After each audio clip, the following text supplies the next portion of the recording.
Live from a breezy and chilly PNC Park in Pittsburgh, Fox Sports Ohio brings you Cincinnati Reds baseball.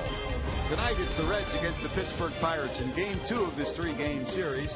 The Reds and the Buccos. Hi, hello, and welcome to Pittsburgh, everyone. Along with the crafty left-hander Chris Welch and Jim Day, I'm George Graham. Chilly night here, but some major news coming out of PNC Park, and the numbers tonight are important. 13, 1, and 38. 13 losses in a row for the Reds. They try to erase that. For the Pirates, 1 is their magic number to clinch home field advantage. But the big story for the Reds, number 38, Brian Price, his number, will be back as the Reds manager in 2016, fulfilling the last year of his contract. That news came from Walt Jocketty today. Well, it did come from Walt Jocketty. It was kind of curious because he signed for next year anyway. He signed a 3-year contract, Brian Price did. This is only the second year. But when a team struggles, there's all sorts of rumors out there as to whether the manager is coming back or not. And I guess Walt Jocketty decided to answer all those questions here this afternoon. Walt said he didn't want to let it hang any longer, so he met the media in the clubhouse today. We haven't won a lot of games, obviously, but we've still played hard, and I think that has a lot to do with Brian's leadership and persistence to try and put a winning lineup together every night. And we just feel that given the opportunity to make some changes with player personnel this winter, we give Brian another opportunity to try and get us back into contention. It's one thing to go through the labor pains, but I think you want to be there to deliver the baby. You want to see that the challenges that we've endured, we've worked our way through. We've reestablished the talent that we need to be competitive in the division and go out there and win divisions and get ourselves to places we haven't been in a long time. Well, stage one is, well, Jocketty says Brian Price will be back. No decision and no announcement on the coaching staff. He said that'll come in a couple of weeks. Well, I don't think this is a rebuild by any means. When Brian Price talks about being around to deliver the baby, this is a ball club that's been together for a long time. They've got a lot of players that are veterans that are signed for many years from now. So the time to win is right now. That was the idea behind Bob Castellini when he said at the beginning of the year. That's coming out of spring training. Brian said it. Walt said it too. So I think the onus now is on this front office to make sure that they improve the areas they need to improve in going into next year, knowing they're going to have Brian Price back, and we'll see if they're able to do that. Well, one of those big names is Joey Votto. He continues to swing the bat and set records. JD will have that story next on Fox Sports Ohio.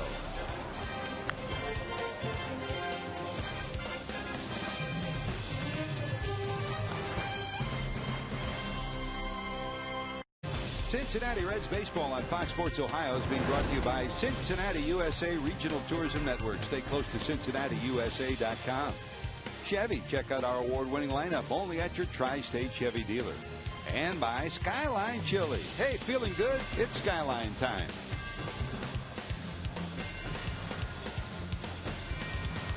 Now there's the Roberto Clemente Bridge from downtown Pittsburgh out here to PNC Park. Place where they hope to celebrate tonight. The Pittsburgh Pirates magic number is 1 to clinch home field advantage for the 1-game playoff against the Chicago Cubs next week. And for the Reds, they hope to end the 13-game losing streak. And while all that's going on, the Reds have struggled, but this guy continues to do some numbers. Our IGS bringing the energy numbers for Joey Votto. What did he do yesterday? Well, he reached 48 straight games, reaching base safely by a hit or a walk or hit batsman. That ties Pete Rose in that 1978 year when Pete, of course, hit in 44 straight. 317 times reaching base. That broke his own record set back in 2013 of 316. And 106 times reaching base twice in a game. He broke his own record of 105 in 2013. So add the numbers up no matter which way you slice it. Joey has done his part offensively on this club. And as Walt Jocketty talked about, he said part of it is numbers, part of it is bringing this club together and starting 2016 on the right foot. So Joey Votto is all part of the story off the field, and record-wise, he's also part of the Myers Reds starting lineup for the Reds. The Myers starting lineup that Brian Price puts together today will have Jason Bourgeois in the leadoff spot. Bourgeois leads it off. He'll be playing center field. Eugenio Suarez, who had 3 runs batted in and a homer last night, now sitting on 13 homers of the year. He hits number 2. Joey Votto in the 3-hole. Brandon Phillips, who left the game a little gimpy last night, but is in the lineup tonight again. Todd Frazier will hit in the 5th spot. Jay Bruce behind him. Bruce sitting on 26 homers and 87 knocked in. Adam Duvall will be back in left. Tucker Barnhart behind the plate. And Brandon Finnegan will get the start. That is your Myers starting lineup. And speaking of a start, Chris, this guy will make his 430th major league start. The 38-year-old right-hander, A.J. Burnett. Well, he made a decision to come here to Pittsburgh after spending a couple of years in Philadelphia where he did not have a good year. In fact, he was an 18-game loser last year, and he walked away from an option that the Phillies would have paid him this year $12 million plus, and decided to take less money, about $4 million less, to sign here with the Pittsburgh Pirates with the sole intentions of winning a World Series. Well, he's got a chance to do that. In fact, he's got a chance tonight to pitch them into at least a home game wild card situation. With a Pirates win tonight, they'll guarantee that when they play the Cubs next week, it'll be right here at PNC Park. Here, the final regular season start for this guy. All told, 429 career starts, 164 wins, and an ERA right now that is under 4. That's pretty good for a career. 24 complete games, and the numbers that he'll be looking for tonight: number 1, he needs 4 strikeouts to pass Christy Mathewson for 31st place on the all-time list. Remember, the last time he faced the Reds, he was about ready to pass Don Drysdale. He never reached it on that day as the Reds chased him early. And he had those elbow problems. In fact, right after his start against the Reds the first week of August, he went on the disabled list. But Chris, he said he feels good. He's ready to help this club in the postseason. Well, you know what makes this earned run average that he has career-wise at 399 so impressive is that he pitched during the height of the steroid era, where guys were bulking up and hitting home runs, and offense in baseball was more than the defense. And it's a little bit different now. It's a lot easier to get your earned run average down under control. But A.J. Burnett will feature a fastball in the low to mid-90s. He still's got plenty on the fastball. He's got a nice slider. He's got a big slider, slurvy breaking ball, and he's a go-getter. He's a guy that never backs down, and he knows the kind of responsibility that rests on his shoulders tonight. And a little emotion for him tonight, too, after you start 430 games and pitch in a few more than that for a career. A lot of emotion for this 38-year-old. Here's Jason Bourgeois, who'll lead it off. That's a barked out strike 1 from Mike Everett, the home plate umpire. Tim Welke, Bill Welke's brother, is at first. He's the crew chief. Todd Titchener is the second base umpire, and Tim Timmons is down at third. Right field in the air. Polanco tracking it. Edge of the warning track. He'll haul it in. Emotional on this day for Burnett for a lot of reasons. First, the start, but how about this? 2 guys wearing 34. Those are his 2 kids, Chris. Pretty special day. Not bad at all.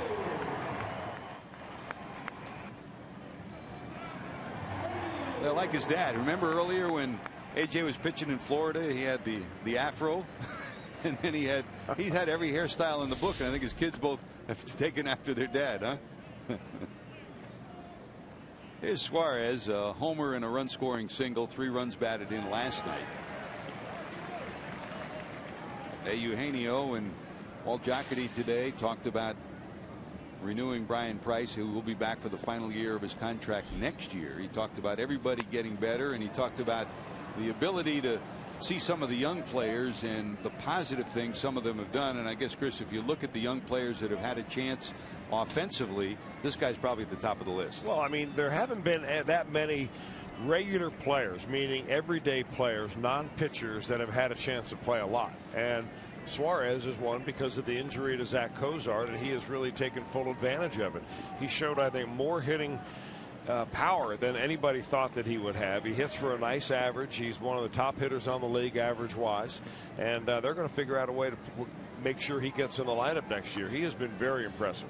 And talking to Brian Price today, he reiterated that if the season were to start tomorrow and Zach Cozart was healthy, Zach Cozart is still his shortstop. The hope is they'll find someplace else to get at bats and get playing time for Eugenio Suarez. And all the indications we have, and the other man that Walt Jocketty mentioned is Devin Mesoraco behind the plate. Both Devin and Zach say the rehab is going great. They both feel great.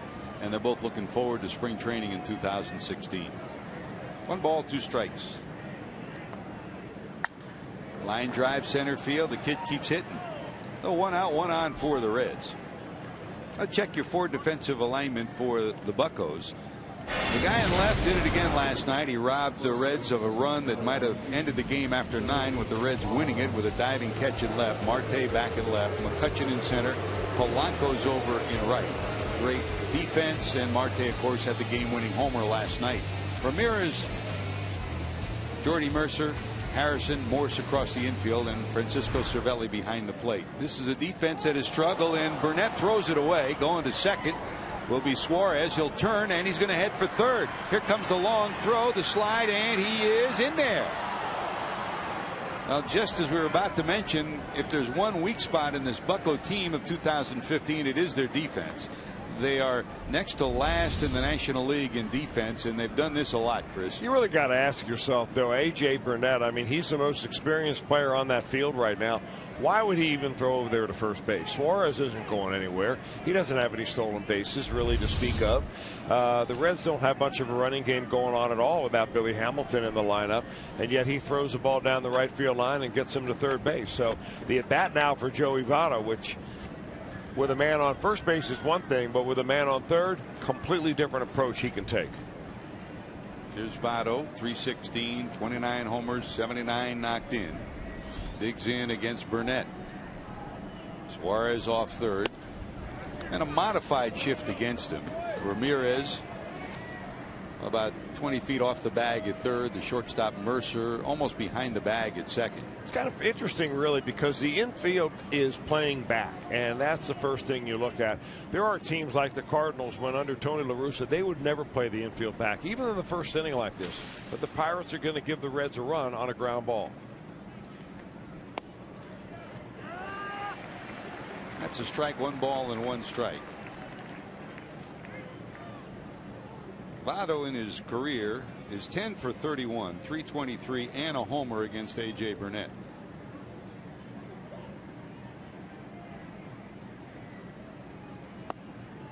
That clips the inside corner for a strike. It's 1-2. Yeah, that's where the Pirates like to pitch Votto, and not that it really makes that big a difference. He's going to get his hits no matter where you pitch him. But if you can get it in there, and that's a tough spot for a right-hander to get in consistently, that's a spot to try to get it. He normally fouls that pitch off. Now he chokes up a little bit more to make sure that he can get that bat head on an inside pitch.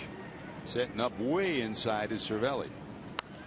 And that's exactly where they, it's been this way all year long, and it started last year. They just keep pounding Votto in, no matter who pitches. And he fouls them off. I mean, we saw a rarity last week when Joey Votto actually pulled one of those inside pitches down the right field line for an extra base hit. Normally, he fouls those off until the pitcher finally makes a mistake out over the plate, and he puts the bat head on the ball. Cervelli taps the ground, wants it down, way down. There's the 1-2 again. Fouled off. It's funny, for as much as they pitch Votto inside, there's 2 things you never see Votto do. Number 1, he rarely, if ever, fouls a ball off his front foot. And then number 2, he rarely, maybe once every 2 years, will pop a ball up in the infield. We've already seen that this year, so he's not due until 2017 for that. Him and Adam Dunn, right? 1 ball, 2 strikes to Joey. Trying to get a run in for the Reds. Burnett to the stretch. Inside again. Look, he set up a foot inside off the plate. Look out. Did that hit him? Just did miss his shoulder. It's been a long time, Chris, since you've seen a guy set up that far inside. Amazing. They don't want to make a mistake out over the plate. Well, it really always wonders to me why the catcher has to set up that far inside. The pitcher can throw it there without the catcher moving his entire body there.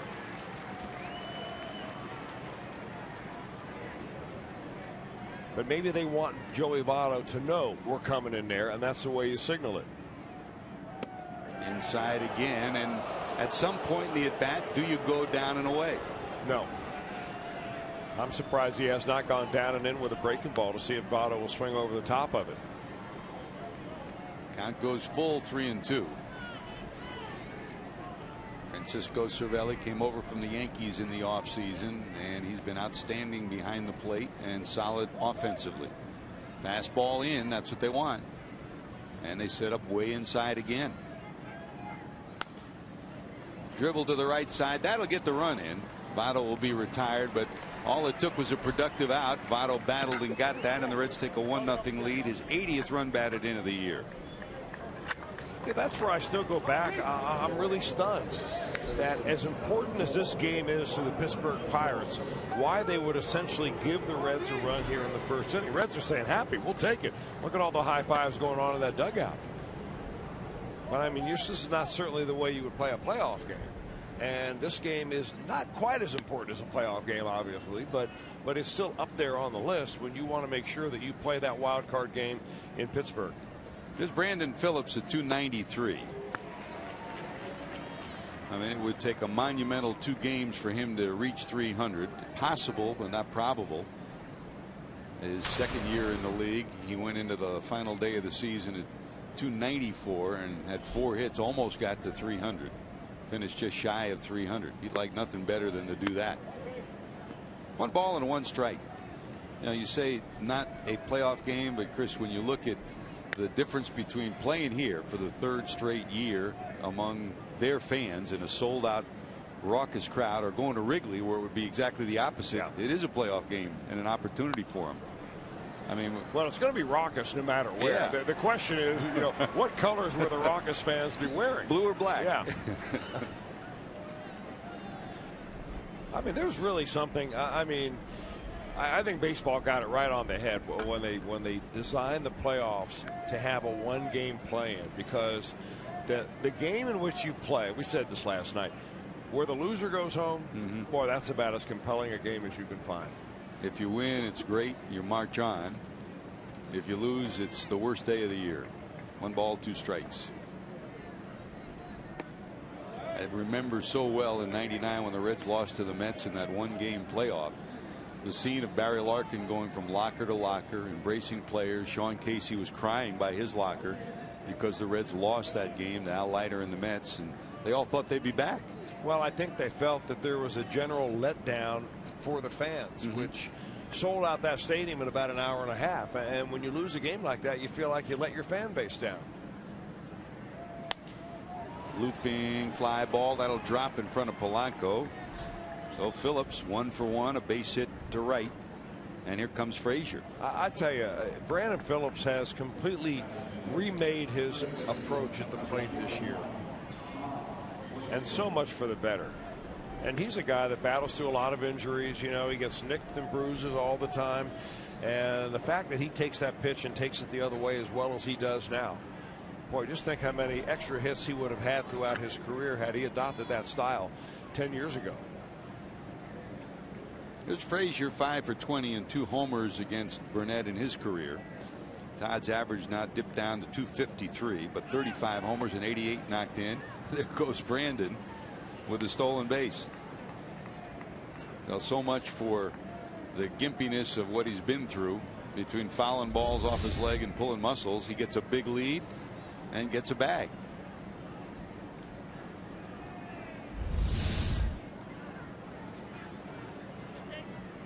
He passed the 20 stolen base mark again about 2 weeks ago and continues to add to that, now up to 23. In scoring position, Frazier towards the alley. Long run for Polanco. He won't get there. That's going to get another run in. Phillips may have had a chance to score from first. He scores easily from second, and the Reds take a 2-0 lead. 89 runs batted in for Frazier now.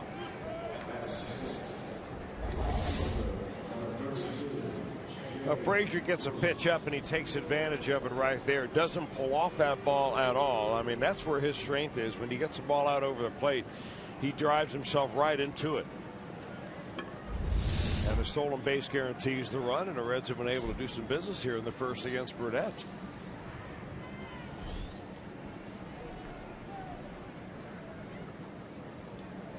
So another runner in scoring position. Here's Jay Bruce at 226, 26 homers and 87 knocked in. That pitch is up high for a ball.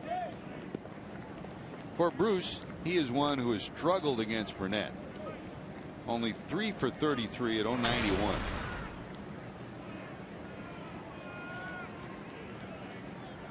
Well, that really just doesn't compute. Doesn't it? Does it? You know, when you look at the matchup physically, with what A.J. Burnett brings to the plate and what Jay Bruce should be able to hit as a left-handed hitter, you know, maybe it's just one of those situations where the hitter just doesn't see the ball out of the pitcher's hand. There are guys like that. There are the numbers for Jay against this veteran right-hander. Burnett, first base side of the rubber, digs in from his stretch. And down there he's nasty. He elevates, and that's when you can reach him. And the 2 hits the Reds have delivered in this inning were elevated fastballs. Well, a fastball count, he gives you a changeup.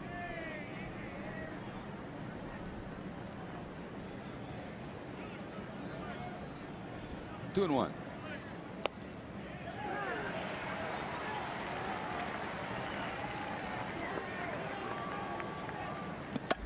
Well, he's got enough comeback action on that fastball that he moves the hitter out of the way, the left-handed hitter out, and it comes right in there on the corner.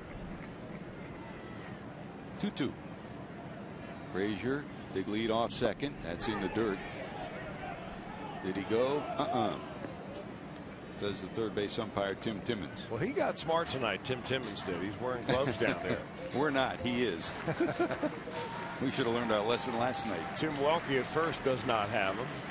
The second base umpire Todd Tischner. He must got the other pair that was in the clubhouse.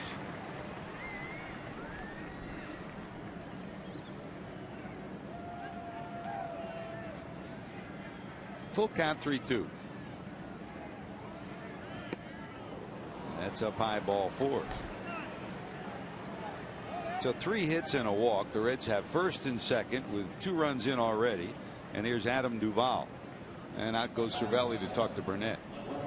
Now, Chris, every pitcher is different. And when Burnett's gotten into trouble this year, the Ray Searage, the pitching coach, has said he's been leaving balls out over the plate. And I mean, you said it, you know, why do you have to set up inside? You sit, you know, pitch to a knee, pitch to a shoulder or whatever.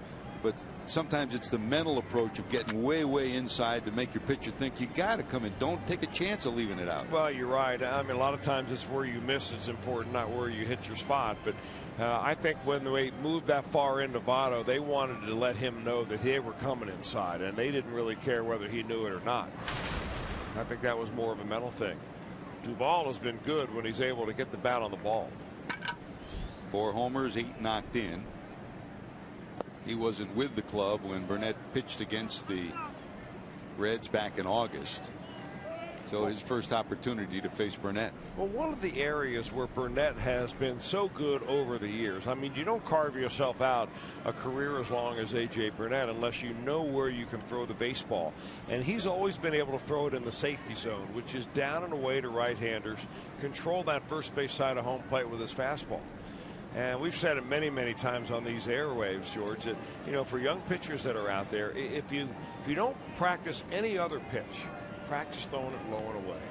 Because even if they hit it, chances are they're not hitting it out of the ballpark, or they're not hitting it into the gap. And oftentimes that's where Burnett goes, and that's where they're going to go almost on every pitch here to Duvall. They know he's got power on the inner third. 2 on, 2 outs. In the dirt. Good block by Cervelli. That prevents runners at second and third.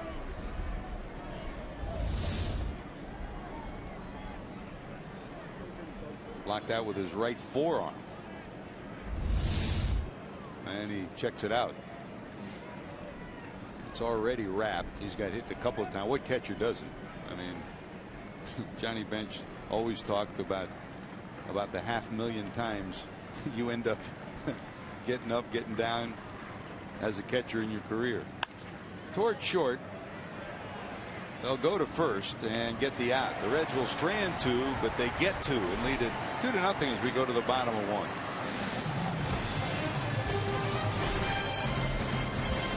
Pirates, another pretty good crowd on hand, probably around 30,000, and they'll pass their all-time record for single season attendance at PNC Park tonight and set a new record tomorrow. Let's check the starting lineup for Clint Hurdle, the manager of the Buccos. Cincinnati, Princeton High School, and UC veteran Josh Harrison will lead it off. Now 28 years of age, gets to be back in the spark plug spot of leadoff for the Buccos tonight. Polanco and McCutchen will be 2 and 3. Aramis Ramirez, Marte, who homered last night to win the game in extra innings, a 2-run shot. Michael Morse gets the start at first. Francisco Cervelli behind the plate. Jordy Mercer, outstanding defense again last night. 2 brilliant plays at short, and A.J. Burnett, the pitcher, bats in the 9th spot. And for the Reds, here's Brandon Finnegan, Chris. Well, 1-2 record overall for the Reds. He was 3-0 in his decisions with the Kansas City Royals. All of his appearances with the Royals, Finnegan made out of the bullpen. And he wants to be a starter. The Reds are giving him that chance, and he's got a 2-run lead here in the first inning. Finnegan's got a fastball, slider, and a changeup. None of them overpowering, although his slider is his best pitch when he comes out of the bullpen to face a left-handed hitter. Fastball anywhere from 89 to 92, maybe 93. But he's got a bulldog makeup, and that's the one reason why when he was drafted in the first round last year, that he went right to the major leagues at the end of the year and actually pitched in the World Series. You like him for a lot of reasons. First, he's a left-hander, and secondly, he shares a birthday with you and Pete Rose. And Greg Maddux, and the day the Titanic went down. So take your pick. The first 3 will take. TCU product, was an All-American at TCU, just as Josh Harrison was a star player at the University of Cincinnati. 1 ball, 2 strikes to Josh. Breaking ball down and in. And a smile on the face of Brandon today. TCU beat Texas 50-7. They're now 5-0. So a big TCU rooter. Well, how about the Texas Longhorns? Woo. Where'd they go? Man. 2 balls, 2 strikes.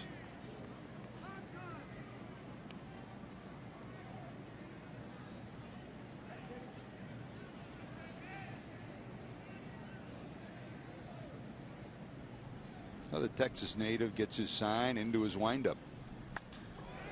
In the air.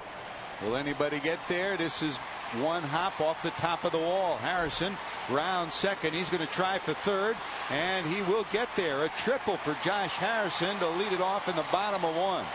That's the kind of energy he brings to every team he's ever been on. I'll tell you, the ball sounded great coming off his bat. And you can see it from where we're sitting, George, way up at the top of the stadium, that nobody was going to get it. It was carrying a long way.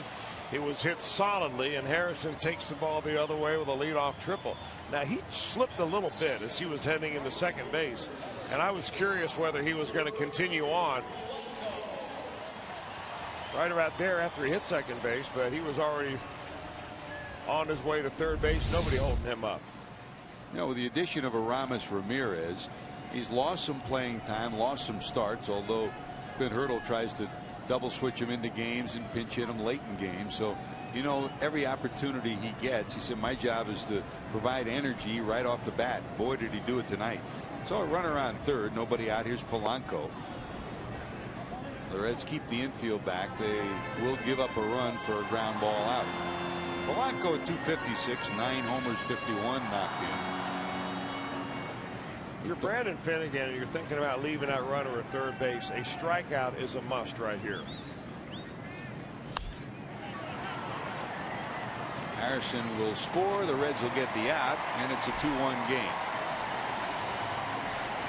Now, ground balls can be just as important as base hits sometimes. The Reds got a ground ball from Joey Votto for a run, and Polanco's ground ball gives the Pirates a run as Harrison scampers home. Saw it last night, Chris. The Reds built up a 4-0 lead and saw the Pirates come back, tie it at 4 in the 6th, and then win it in extra innings.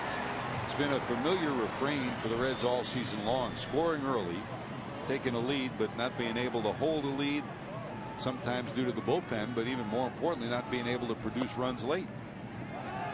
Here's McCutchen, striving to get to 300. He's at 296 coming into tonight. 23 homers, 96 knocked in. That ties his previous career high at runs batted in.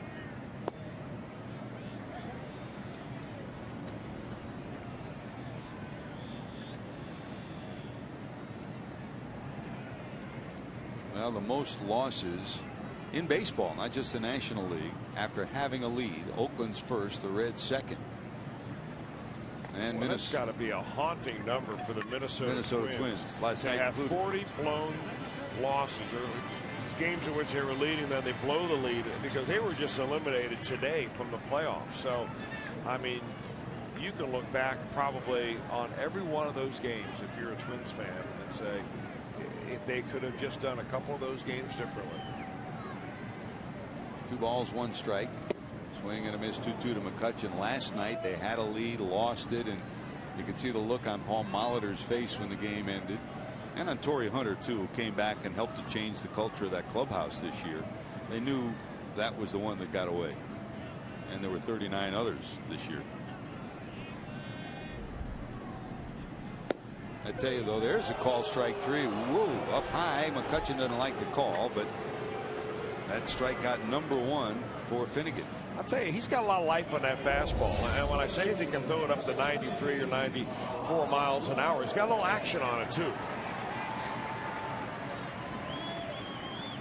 He's got kind of a short arm swing. He's not a real tall guy. So sometimes when you have a body like that, the ball really explodes out of his hand. That's what it looks like. A guy that you talk about, Josh Harrison, driving on energy. Same thing for Finnegan. And there's a fine line between being energetic and too amped up when you're starting, huh?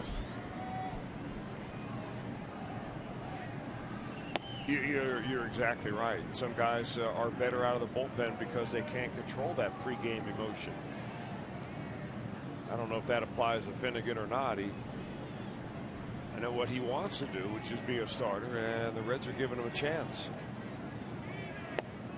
Sure would be nice to have a starter or 2 in the Reds rotation that's left-handed. It would give them a balance in the rotation that they have not had for a long, long time. They've got certainly the opportunity for it with the 3 lefties they got from Kansas City. John Lamb, one of them in the middle there.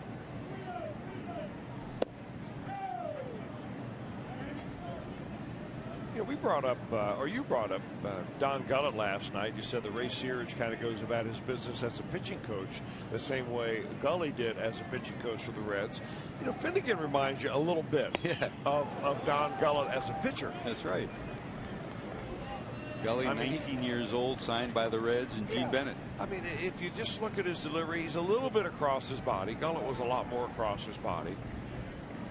Gullett may have thrown a little bit harder. I mean, he really could get it up there. Same body type and full effort.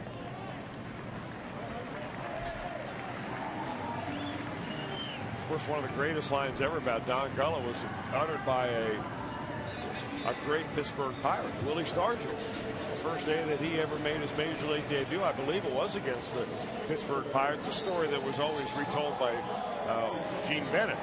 Said that looked at Gullett and Stargell said, "That boy can throw a ball through a car wash and it wouldn't get wet." Maybe one of the greatest lines ever to describe a fastball. Pop's had some special lines, didn't he? I mean, we're blessed in Cincinnati to have our statues outside Great American Ballpark. Here there's a giant statue of Clemente, another one of Stargell right outside the front gates. So there's a walk to Ramirez. And here's the culprit from last night, Chris, Starling Marte. I mean, he's done it with the glove against the Reds, and he's done it with the bat. Last night, his big swing, a 2-run home run, the difference in the game. Opposite field home run with a lot on it. And, you know, we talk about sometimes the struggles that Andrew McCutchen has had. Look at that, 19 game-winning runs batted in this year. That's a Pirates record. And for the Pirates last night, it was their 11th walk-off victory, and they have 30 walk-off victories in the last 3 years. That's more than any other team. I didn't know they kept that stat anymore, that game-winning RBI stat. They got stats for everything. I mean, that's a throwaway stat there, don't you think? Well, I mean, it's like, I mean, you just happen to drive in the run is the determining. Could be in the first inning. I mean, yeah, exactly right. But it's good for arbitration, isn't it? For your agent? Everything is good for arbitration. All you need is a spin doctor. I think everybody's got one. No balls, 2 strikes. Finnegan to the stretch.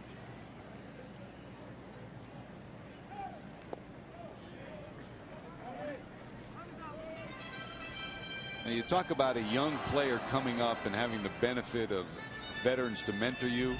Well, for Marte and Polanco, I mean, talk about it for the Reds, say Billy Hamilton. When you have a Andrew McCutchen next to you, who's been through it, been an MVP, I mean, he's mentored both of those guys so well in the last 2 or 3 years. And at times a shield for them, too. They better hustle. This guy can run. Not in time. That's not Suarez's fault. It hit off the plate, and Eugenio Suarez did everything he could do, but Marte beats it out for a base hit. He had a bunt hit last night and a home run. And here's an infield hit again for Marte. Well, that's, I think, a learning incident for Eugenio Suarez. I mean, he played that seemingly, he didn't play it nonchalantly by any means, but I think if he realized that Marte was as quick as he actually is down the line, he could have sped that up by a fraction of a second, his release, and maybe been able to get Marte. So that's something that'll go into his back of his mind and remember it in the future. Play him a step shallower and hurry it up when you get rid of the ball. Here's Michael Morse. 237, 5 homers, 19 knocked in for the big swinging first baseman. Big swinging is right. I mean, anytime you get a guy as tall as Michael Morse and the swing that he has, it's not a tight swing, not like a Joey Votto swing where he likes the ball in the inner part of the plate. He stays away from the plate. He wants to get his arms extended, and he's hunting the fastball out over the dish somewhere. So Finnegan trying to battle out of a jam here in the first. Fly ball down the right field line. It'll be foul and out of play. Well, Michael Morse has given the Pirates something they've been looking for a while. That's a big bat that they can use as a pinch hitter late. And last night we saw them pinch hit for the second baseman, Walker, the switch hitter, who struggles from the right side, and you'll see that in the postseason. Depending on how long they go, he'll be used on a regular basis. 8 for 21 as a pinch hitter this year and a big power source. 1 ball, 1 strike. Good spot. I was just about to remark that we've not seen Finnegan throw his changeup yet, and Morse is the perfect guy to throw a changeup to because he gets his swing started early. And that's what he did there, pulled the string, threw a nice changeup, nice location. No reason why you wouldn't back it up with another one right here. Make sure it has the plate, but throw it down around the ankles. 1-2, 2 on, and 2 out.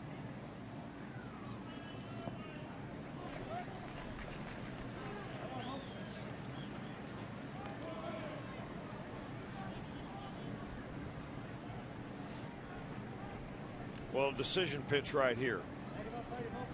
2 balls, 2 strikes, 2 outs. You don't want to go 3-2. Those are one of the 3 most important things that baseball players can do, pitchers can do. One of the 3 is get a decision on a 2-2 count. And he did. Got him on the outside corner, and they strand 2. Reds lead it 2-1 after 1. Going to the second. Barnhart up first. As they trail the Reds 2-1. I'm Jim Day. The guys talked about A.J. Burnett announcing his retirement after this season. Tonight could be his final start, depending on what happens in the wild card game. But check out the gift that he got from his agent when he got to the ballpark today. They call him Batman, and I would say that is, well, it's not a Batmobile, but a bat cycle. And Batman theme, I mean, that bad boy's got to run at least $100,000. I'm just guessing. But that was a gift from his agent on display outside of the clubhouse. So he and his kids who threw out that first pitch will have that to look forward to in his retirement. Chris, that looks like the one you used to have down in Sarasota when you came to the ballpark all the time. No. Mine was a self-pedal dude. Got at the flea market. It was black. That was the. It was black. That was where the. It was black. Yeah, that's where they looked the same. Hey, JD, give us a weather report compared tonight to last night. Still chilly down there, huh? It's very chilly down here, but so far, not quite as cold as it was last night. It's early. Don't worry. Last night was a brutal night with the rain combined.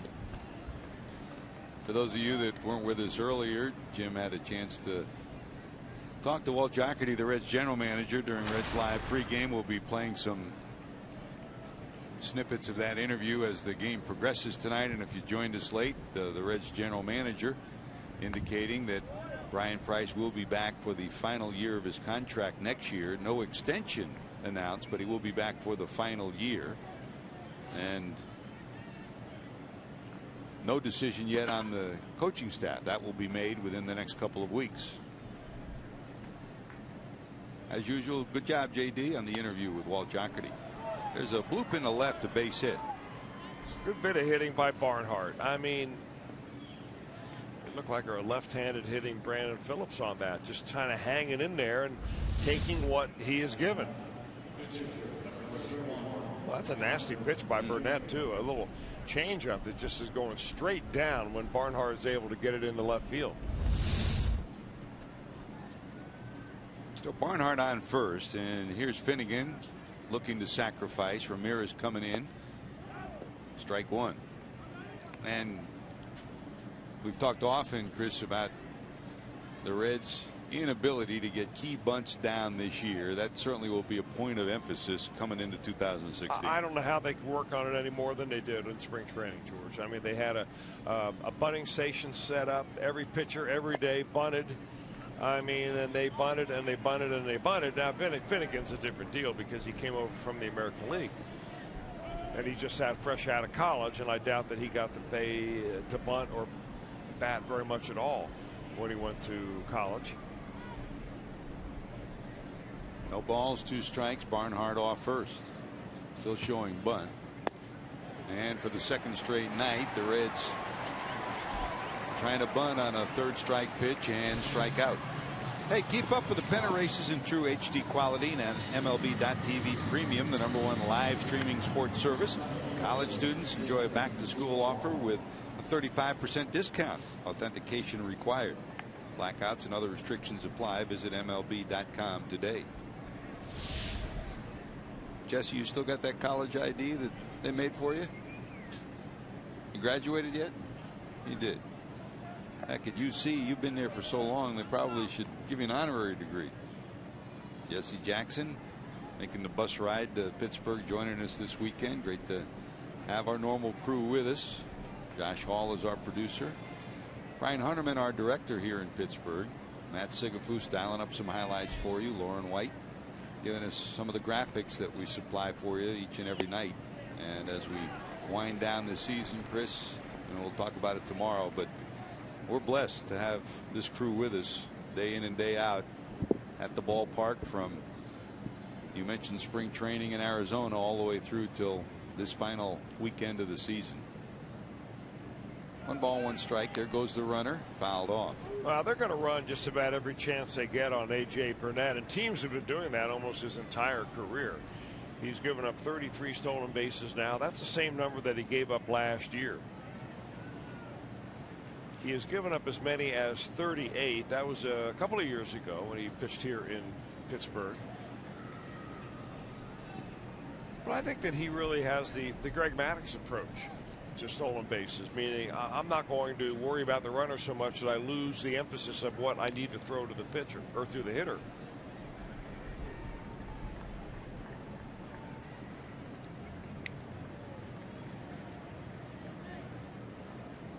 Barnhart inching off the bag at first. Burnett to the stretch. Runner not going. Down to 3rd. It's a fair ball. They go to 2nd. We'll get 1, and that's all. So Bourgeois will be on. They get the force at 2nd, and there's 2 away.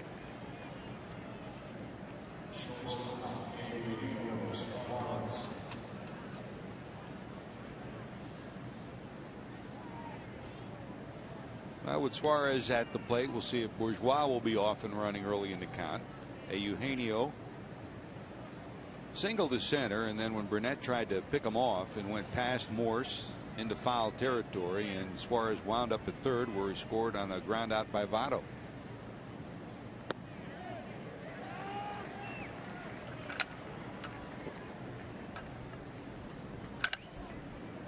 We talk often about the strength of Todd Frazier's hands and wrists, and how sometimes he can be off balance and sometimes swing with only one hand on the bat and still hit the ball solid.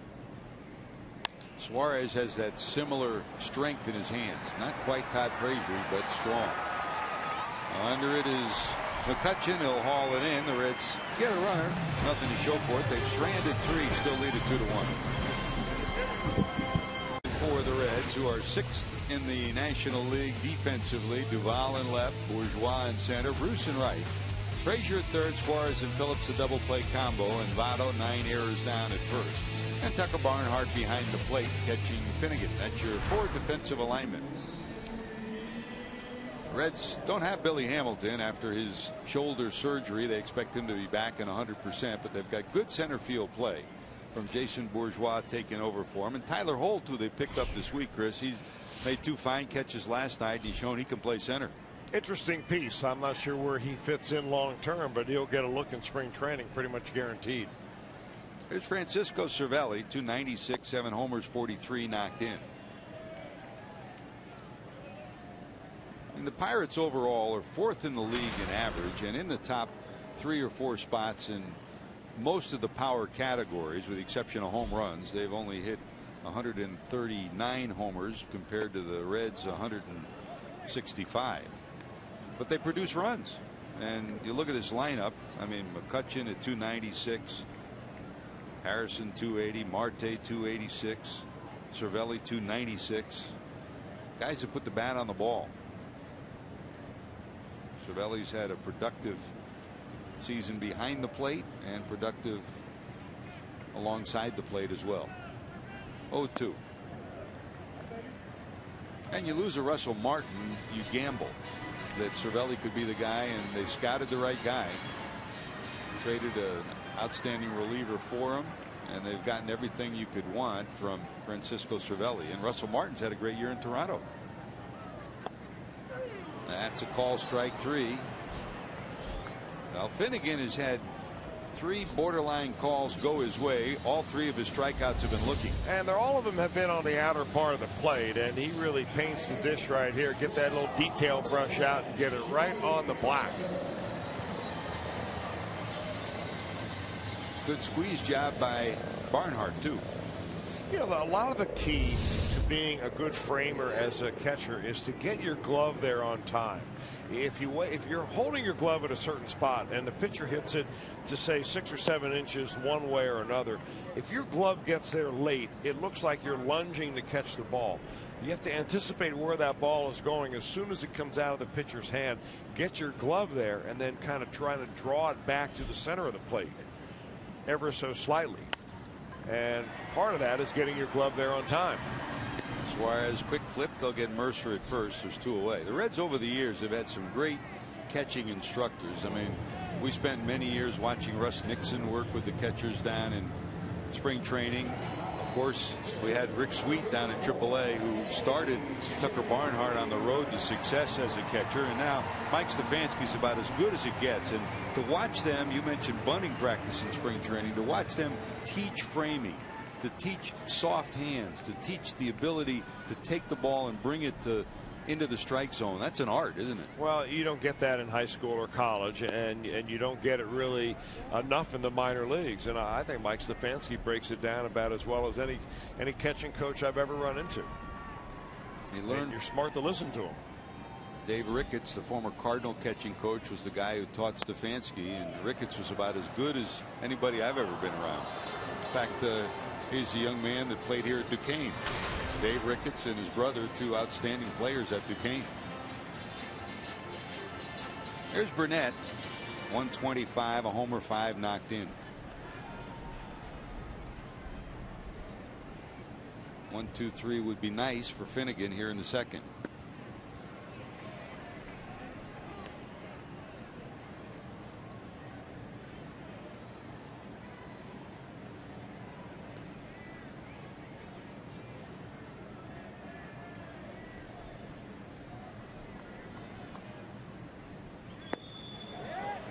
go?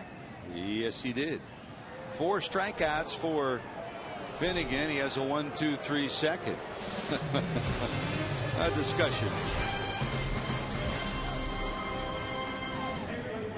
Announcing that Brian Price will return for the 2016 season, the final year of his contract. And when you have a losing season like the Reds are having, there are many questions that come up within your fan base. It's human nature.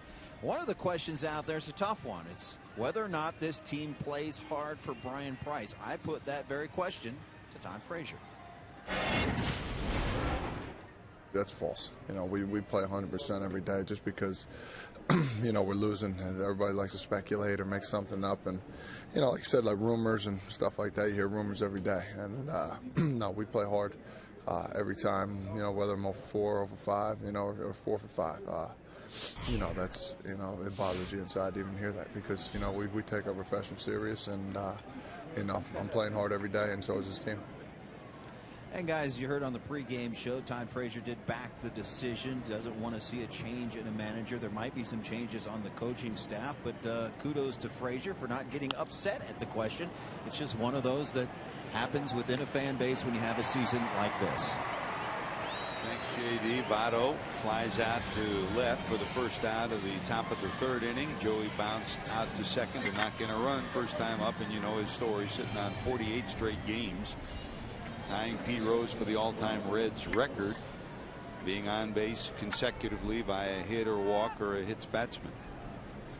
1 out, and here's Phillips, who singled to right back in the 1st inning. Now, Chris, it's so interesting. Last night, I mean, every defeat hurts, but you lead 4-0, you lose a 4-run lead, game gets tied, you lose it in extra innings on the Marte home run. Todd Frazier last night went 0 for 6 on the night with 3 strikeouts. Last time up, he hit one to the warning track that could have won the game for the Reds. But who was by his locker last night answering questions, and who was one of the first to get to the ballpark tonight? Number 21. That's a stand-up guy. Well, he is, and that's one reason why he is one of the leaders of this ball club. And I say one of the leaders because you need several. And I mean, Frazier's a rah-rah guy. He's a high-energy guy. He's also a guy that works very hard, and that doesn't go unnoticed by his teammates. Glass is always half full, not half empty for him. Bouncer down to 3rd, but foul. 1 ball, 2 strikes. But when you evaluate this ball club, you have to be honest. And the fact that this starting 8, with the exception of Suarez this year, has been together for as long or longer than any other National League team. So you're not rebuilding, and it's not only the bullpen that has been the problem this year. Swing and a miss, the throw to first in the dirt, and he is called out. We'll see if Brian Price will challenge this. Did he keep the foot on the bag as he dug it out of the dirt? Brian's waiting for Rob Coughlin to send an indication. It looked like his foot may have come off. Take another look. Long stretch. I mean, Michael Morse resembles an oak tree falling down out there at first base, and he kind of fell over the bag as he was able to put the glove on the ball. He thought that throw might come on the foul territory side of first base. That's why he set up that way. And when the ball went on the other side of the bag, that's why it was so awkward. And he did keep the foot on the bag. So a strikeout and a 2-3 put out, and here's Frazier. Frazier doubled in a run first time up.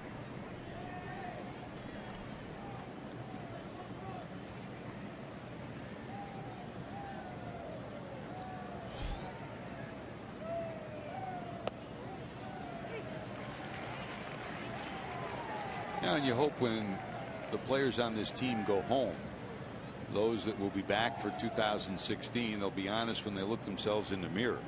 I mean, the manager and the coaches can set the direction of a team, but players run the clubhouse, and players have to be invested in their team, in each other. They have to be able to communicate with each other. They have to be able to get on each other when a teammate not necessarily doesn't produce. I mean, everybody tries to produce, but when you don't give your best effort and when you mentally don't play the game, that's what the good teams do. The Reds are right now sitting on 63 wins. In order to get a postseason ticket this year in the National League, 95 wins in this division was necessary to do that. And that number is not going down anytime soon. That's a lot of wins to make up between now and next year. Josh Harrison to the plate when we return. By Elk & Elk, serious lawyers for serious injuries. Off what you were talking about, Chris. The best record in Major League Baseball, and 3 of these teams coming from the Central Division. The Cardinals 100 wins, the Pirates, the Cubs. The top 3 records in MLB have never come from the same division since divisional play started in 1969. And we're heading to that right now, huh? And there'll only be one standing after the first round. So you win 97 or 98 if you're the Pirates, or 95 or 96 if you're the Cubs, and you go home after one. Probably and that could happen. Yep. Of course, the Pirates and the Cubs play each other, so only one survives there. Then the winner will play the Cardinals, right? So Correct. Pretty soon the Central Division gets whittled down. The 3 best teams in the National League get whittled down to 1. And some will say that's unfair, but that's the way it's set up. My point really being was that, you know, if 95 is a minimum number that it took to get into the playoffs this year, and you're sitting at 63 wins for the Reds, you've got to figure out the changes that you make between this year and next year will get you 32 more wins. Doesn't happen often. I mean, Clint Hurdle will tell you. It can happen. Yes, but Clint Hurdle will tell you that came in 2 increments to finally get to 90 wins. Yeah, but they weren't at over. the point where the Reds are as far as having established everyday solid major league players. And you look around the Reds lineup and they have that. The question is, were they all pulling in the right direction this year? And hopefully they'll be able to do it. Well, that's some handy glove work if we can get them. Off the glove, won't have time to get him. So Harrison is 2 for 2. Ironically, if he doesn't touch it, Suarez probably would have had it, but Harrison will be on. Hey, Finnegan is a good athlete. I mean, he's got quick reactions. We've seen him do this, and it's as simple as getting your glove down and in the way. Unfortunately, it bangs away from him too far. And Harrison hustles and he runs well.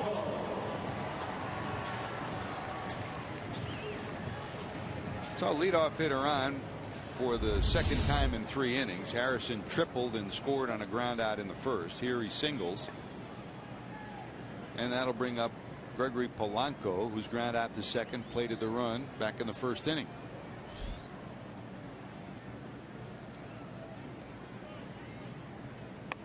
Gets a bunt down. Finnegan takes it, fires, and they got him. Quick off the mound, just as you pointed out, Chris. I don't know if Frazier's there that play's made. I mean, what a bullet he throws to first base. Look what he puts on this ball when he sets his feet. Here.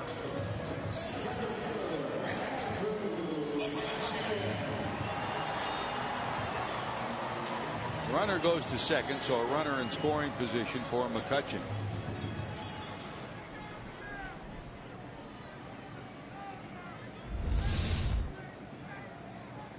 McCutchen struck out looking in the first of 4 strikeouts for Finnegan.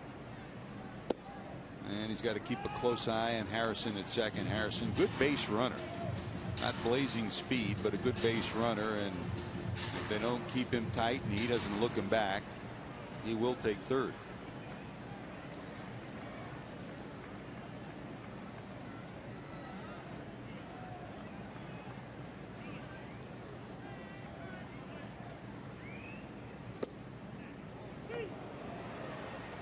And McCutchen in a hole again, 0-2. We talk about McCutchen mentoring Marte and Polanco. The other side of that too is McCutchen's the man in that clubhouse. So whether they win or lose, the media goes to him first. That takes the pressure off the 2 young guys on either side night after night. They don't have to sit there and answer the tough questions sometimes. Hit hard, down to second, bobbled. Hustling is Phillips, and they'll get the out, but the runner goes to third. would not have gotten Harrison at third anyways. Harrison off at the crack of the bat, so 2 away, runner at third. And here comes Ramirez, who walked.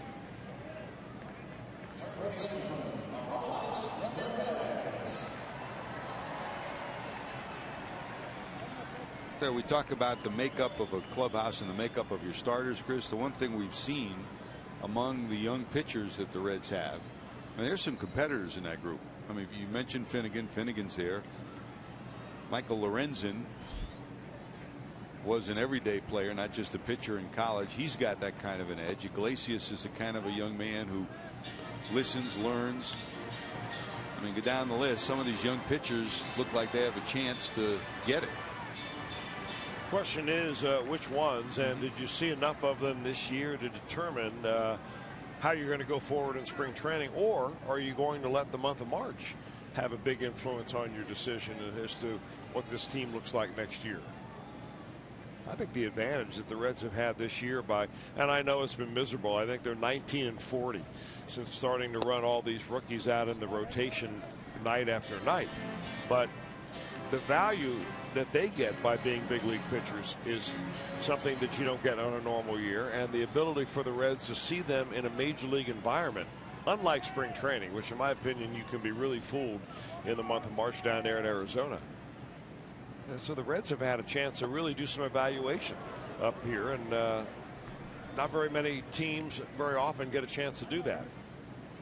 You didn't want to lose Cueto in league, but the one thing you had to find out by the end of the year, could some of these young pitchers pitch at the major league level? You're going to lose them anyway. Yeah. I mean, they're both free agents. But you knew they'd be gone next year, so you had to find out who could pitch up here for next year. Question is, have they determined that yet?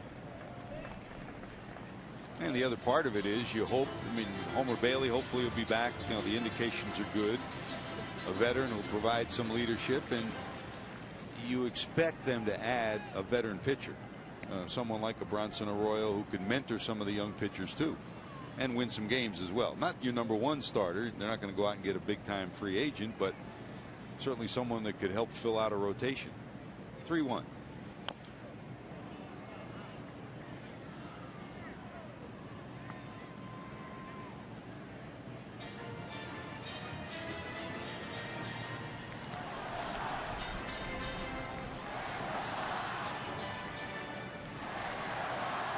You mentioned potential leaders. I mean, sometimes it comes from a starter, sometimes a reliever, sometimes an everyday player. It doesn't have to be just one person. Could be 3 or 4 people in different ways that bring a team together. Full count, 3-2, runner at third. High in the air to center field. Jason Bourgeois there. He'll squeeze it. Leadoff hit. Finnegan dodges the bullet. When we return, Jay Bruce to the plate. Tonight at the Cintas Center and Xavier's campus against the Atlanta Hawks. All the action begins at 7 right here on the home of the Cavs, Fox Sports Ohio. Talking to the march towards postseason baseball, the march towards the college national championships, the march for the NFL. Tomorrow the Bengals will take on Kansas City at home. And the march for the NBA title too. Could this be the year that the Cavs close the deal? There's Jay, walk first time up. And in spite of the plight of the Reds, there is a pretty good contingent of fans walking around the ballpark today and around downtown. A bunch of folks in their Reds red jackets, sweaters, and tonight some blankets too. In fact, we met 3 young ladies, one from Oregon, one from Columbus, one from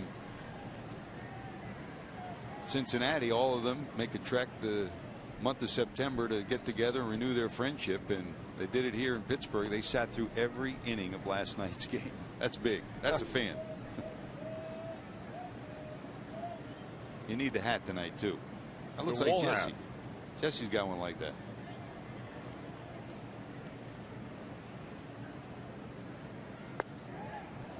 Inside to Bruce. 2 balls and a strike.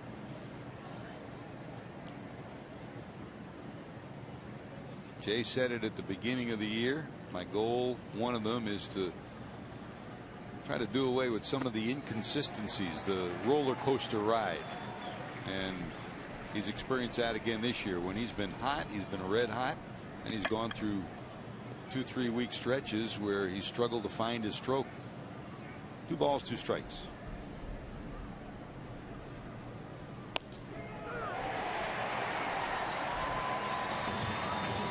Fastball in, and that's a strikeout.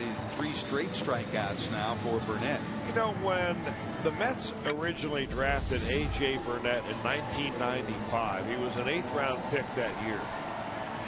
And you go back and look at that 1995 draft, and that was the year, believe it or not, get ready for this, the Reds drafted in the 1st round Brett Tomko, who had a nice major league career, but he's also been retired for about 7 years.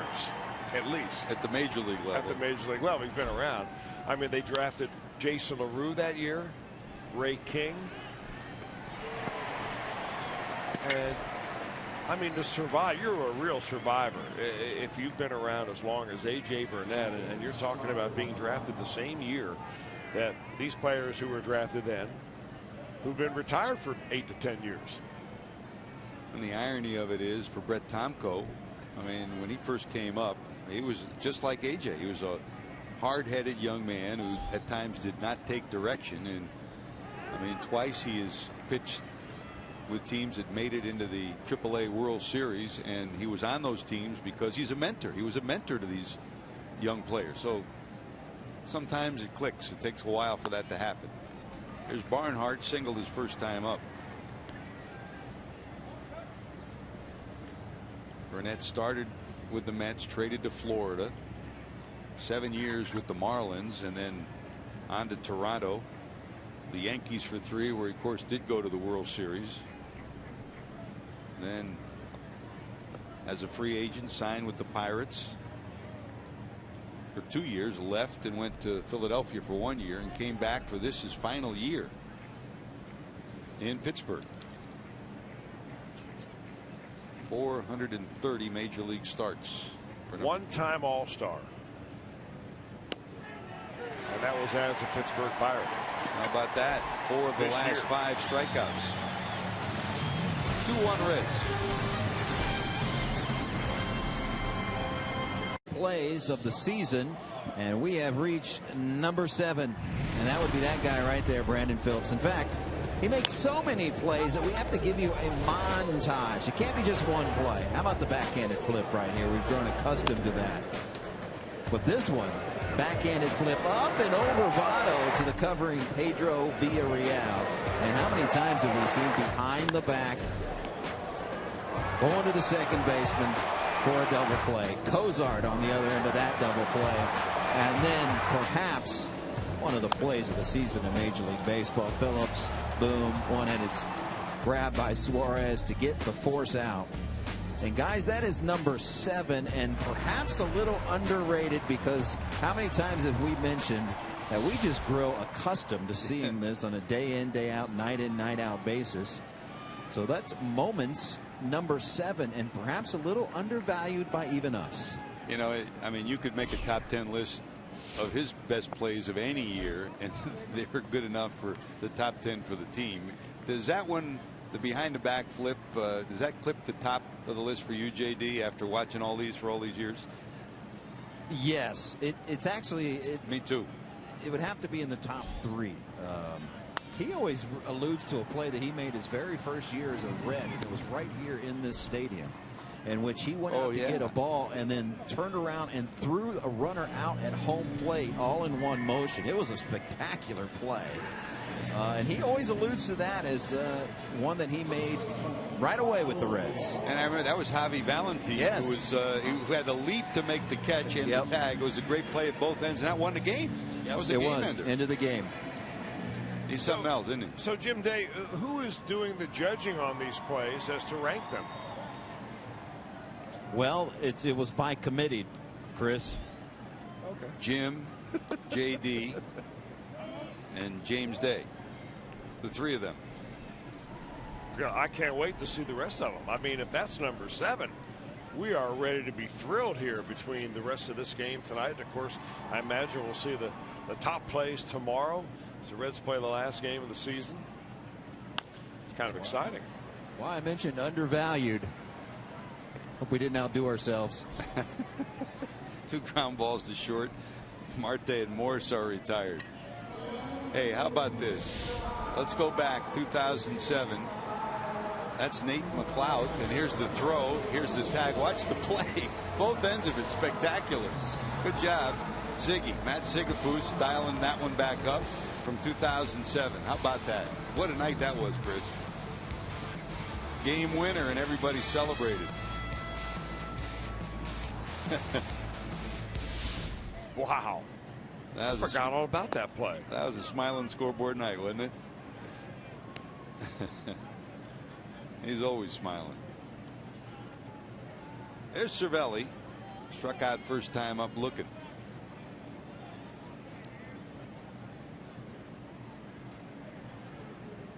See, he's got one of those MLB.TV watches that Brandon's watching, so he saw the replay of that play from 2007. Just kidding. Or maybe those are Google glasses.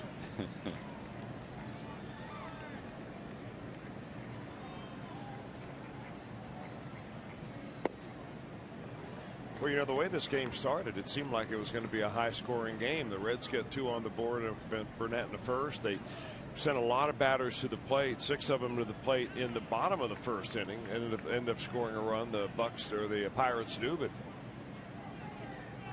both pitchers have really settled down.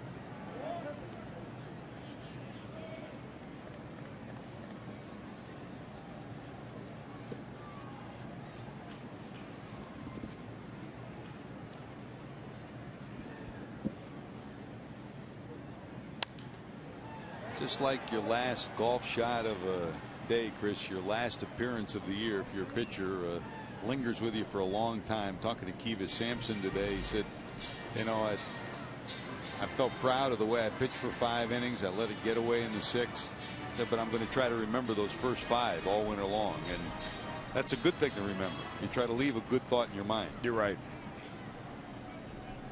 3-2.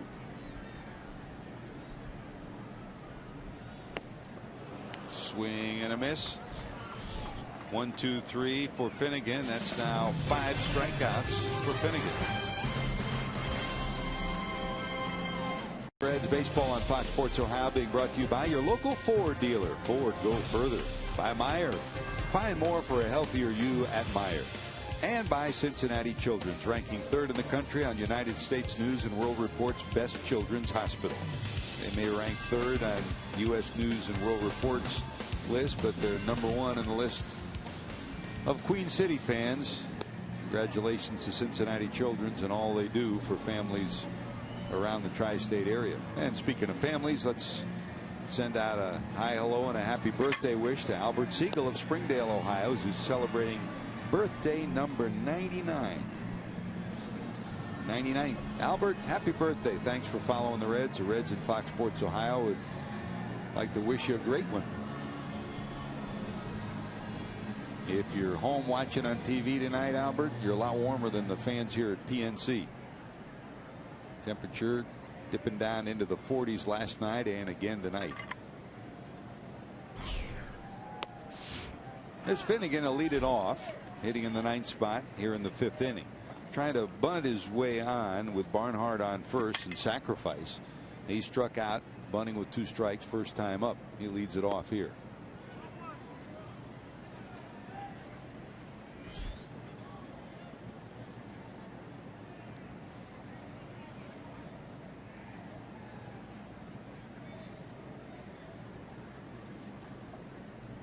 TCU is alma mater. Big victory in their game today over Texas, and the Buckeyes won. Wasn't easy, was it, Chris? 34-27 over Indiana. I'm sure there were some fingernail biting going on there among Buckeye fans for a while, including people in this booth, huh? Strikeout number 6 for Burnett.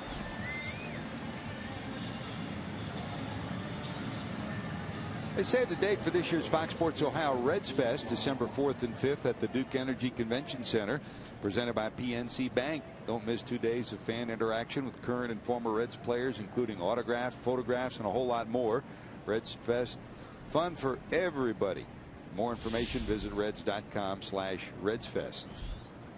So what a year for Reds employees to gear up for the All-Star game, and that was really a 2-year production and a tremendous job all Reds employees did, and they just didn't miss a beat. Took a half a day off and started on Reds Fest.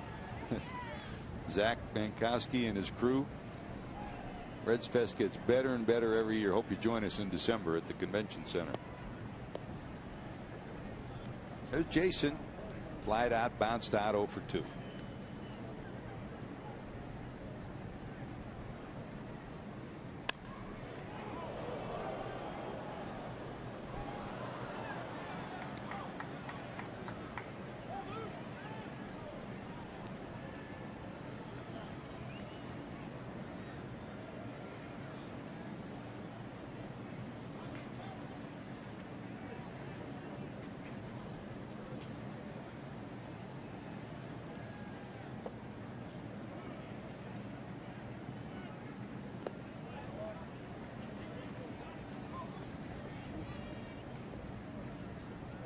Been a year for a lot of young people to get opportunities for the Reds, and for Jason Bourgeois, once Billy Hamilton went down, he got a ton of starts in center field. And Chris, while he's not a youngster like some of the young pitchers, he's shown once again that he can be a valuable component, a good bench player on a club. You hang around as long as you can.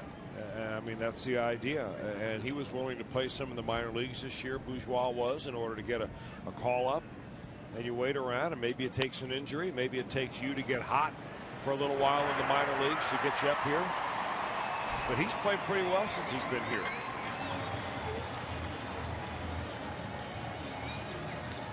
And you talk to every AAA manager who's had him over the last 3 or 4 years, they all say the same thing. He's made our ball club better. Plays hard and produces. Well, that said, the Reds are going to have to figure out what they're going to do at the top of the lineup, and that has to do with center field.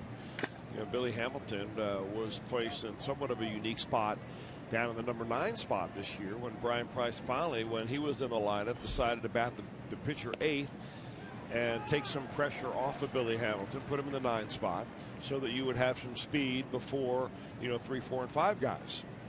And hopefully he would get on at a higher rate than pitchers would. He did. But I'm sure he's not happy with his on-base percentage, and that can always go better. But they're going to have to figure out if, exactly what the dynamic is going to be at the top of the lineup. Billy Hamilton isn't the reason the Reds had the season they had, but if this team is going to win, he's got to be the trigger to the offense. I mean, if you look at the components, defensively, he's Gold Glove caliber. Billy Hatcher and he have done a great job with the running game. He cut down his caught stealings and his pickoffs this year. Money in the bank as a stolen base operative, but didn't get on base enough. And he's got to walk more. He's got to get the ball on the ground more. And those two things are, there's Hatch down at first, and Hatch has helped him with the running game immeasurably. But I mean, this winter, and he said that he's planning on working hard this offseason. There have been a number of indications of who he might work with, and we won't know that for a while. But if he gets the ball on the ground, he's going to be a major factor. And Chris, you and I go into managers' offices all the time, and they fear the fact that he would be in the top of the lineup and be on base because he changes the game. Suarez retired. Reds still lead it 2-1. Continues to be your home for postseason action with the American League Division and Championship Series. Don't miss a moment of the drama and history. It all begins October 8th on FS1 and streaming live on Fox Sports Go. Well, you know how important this game is tonight for the Pittsburgh Pirates. Their magic number is 1 to clinch home field advantage in the wild card game next week.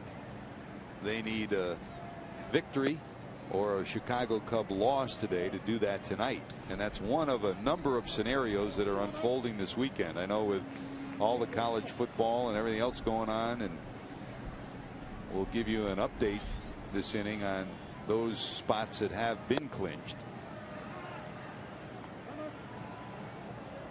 Finnegan works here in the bottom of the 5th. Jordy Mercer, the number 8 hitter. Bounced out to short first time up. Burnett due up next. The two worst injuries the Pirates had to deal with both came at shortstop this year.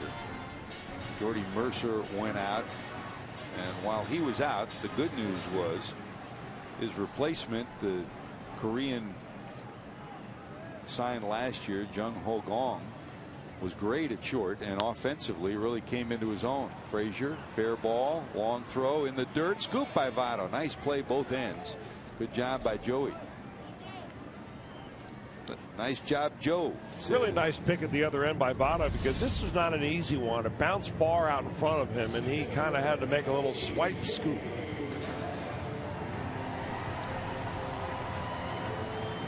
Probably the Reds play good D. I mean, if you're sitting in the dugout down there as a pitcher, you might be thinking to yourself, maybe I ought to keep the ball down in the zone and induce a lot of ground balls, because these guys can pick it. There's Burnett, struck out in the second inning. Yeah, we talked about Burnett when he was drafted in 1995 out of junior college in Arkansas. And, you know, for Brandon Finnegan, you know, he's 22 years old. He was drafted and signed last year out of TCU. We've already been through that. But had he stayed in school, he would have been a senior in college this year. And here he is pitching for the second year in a row in the major leagues. So a lot of times you have a tendency to raise the bar of expectation a little bit too high based on the fact that he's wearing a big league uniform. But he's throwing the ball extremely well here tonight. Off the end of the bat, Votto has it. Burnett's retired, 2 away, and back to the top of the order. Josh Harrison is 2 for 2. Now, speaking of the playoff situation, here's the Pirates. They clinch home field advantage in the wild card game with a win or a Cubs loss tonight. Cubs playing at Milwaukee. They lead 1-0 in that game early. Dodgers clinch home field advantage in the division series with a win tonight against San Diego. And of course, they're going to be playing the Mets. So a division series with a home field advantage when you're going cross country. And these are two teams, both the Mets and the Dodgers, who play great at home and who struggle on the road. I think of those two, and again, the division series is a regular series. This a 1-game playoff. So whether it's the Cubs or the Pirates who get home field advantage, that's a big boost. 1 ball to Josh. Harrison tripled in the first and scored on the ground out by Gregory Polanco. That accounts for the lone run that the Pirates have.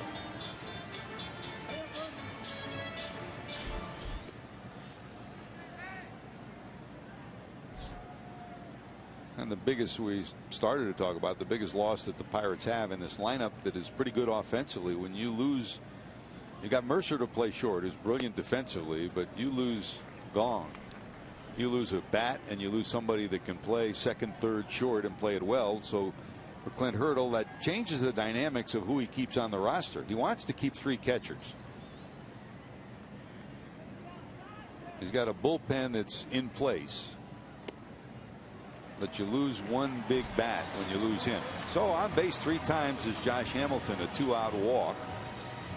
Well, you got to remember that Gong was not in the starting lineup early in the year. In fact, they weren't sure when he or how he was really going to contribute, and it took some injuries for him to finally get enough playing time to really catch fire. And he became a main guy in the middle of the order. So things have not always been static here for the Pirates. They've changed, and the guy that changes along with them as well as anybody is their manager, Clint Hurdle. Hurdle, at one time a big bonus baby, then an outstanding hitting coach through the minor leagues and a manager in the minor leagues, and then with the Colorado Rockies, and finally a manager in Colorado. I mean, we talked when we played the Mets last week, Chris, on how far Terry Collins came, and the guy who was a baseball lifer, but by his own admission struggled as a manager first time around, both in Houston and in Anaheim. And he could be the manager of the year this year in the National League for the job he's done with the Mets. And Terry Collins deserves credit for that. Joe Madden is certainly the job he did changing the culture in Chicago. And you can put Clint Hurdle on that list too. with what he's produced here. And you know, for what Mike Matheny's gone through this year, you lose, you know, your best pitcher before the season starts. You lose your first baseman, your big power source from the left side. You lose your left fielder, John Jay. They lost for a while, and now they've lost Yadi Molina for a period of time, and they don't miss a beat. Well, don't forget about the front offices of each of those ball clubs that you mentioned, because the manager can only manage the players that he is given, and good managers have good players. And managers that don't win normally have players that don't perform. Either they're good players that don't perform, or they're not good players.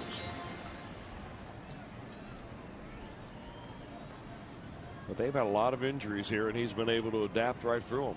Mainly because every time they needed somebody, they were able to go out and kind of fill a hole. Especially when it comes to maintaining a strong bullpen. 1 ball, 2 strikes to Polanco with 2 away. Missing down low, 2-2. You don't want to let this at bat get away from you right here. You had a 2-out walk, nobody on. Looked like you were cruising right along. Had a 1-2-3 inning last inning. 2 easy outs at the bottom of the order. Then you walk the leadoff guy. Now you have a left-hander up in Polanco. And Andrew McCutchen on deck. Polanco is the guy you have to get out right here. Polanco hangs in, fouling it off. Coming right in there at him, isn't he? Not afraid. I think that's one thing wherever he's been in high school, at TCU, and in the World Series last year, in Rosenblatt, in the College World Series. They don't call it Rosenblatt anymore, do they? I forget the name of that stadium. Ballpark. Missed the old one. Rosenblatt was the home of college baseball for over 50 years. Wide of first, Phillips over, scoops, and they got him. Good job by Brandon to get the speedy Polanco.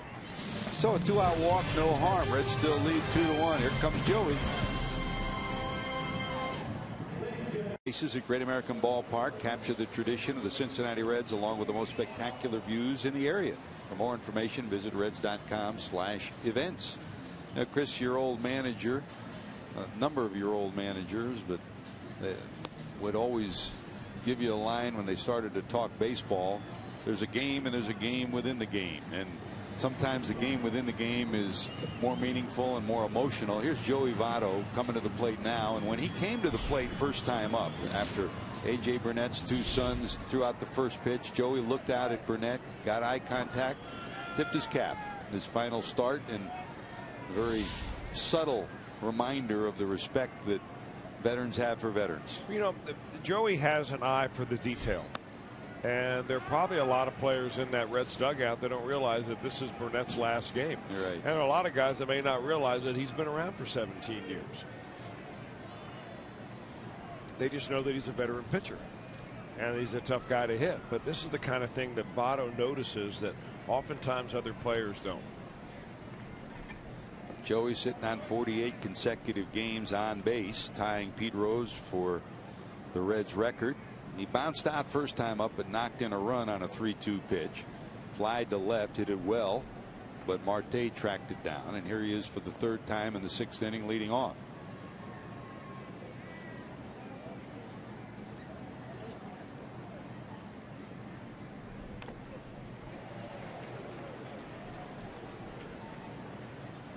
Well, Cervelli got nicked again. He said, stay out. don't bother coming out. I'm okay. But take a look. Ooh.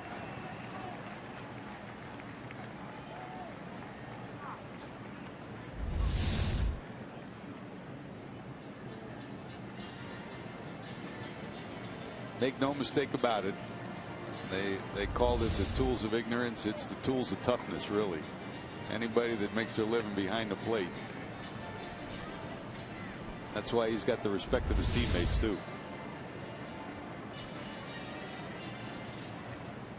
1 ball, 2 strikes to Votto.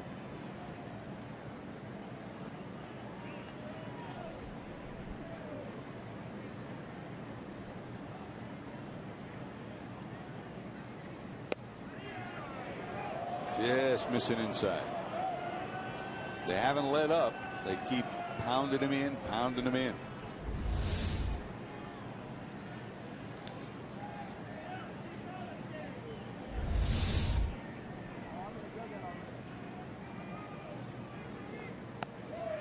back at him.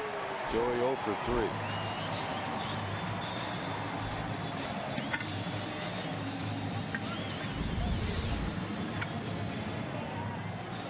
Well, you asked a question early, will there be a time when you finally go outside with your last pitch? And that's what Burnett decided to do right there with an off-speed pitch. 8 strikeouts for Burnett. He has passed Christy Mathewson for the 31st spot all time in strikeouts. That's pretty amazing. 2,512. That's a ton. One away. Here's Brandon. 1 for 2, a single. The active leaders right now in strikeouts. CC Sabathia, the only one ahead of him with over 2,500 as well. Bartolo Colon, boys, he reinvented himself, and he's been a stalwart of the Mets this year. Felix Hernandez and Jake Peavy.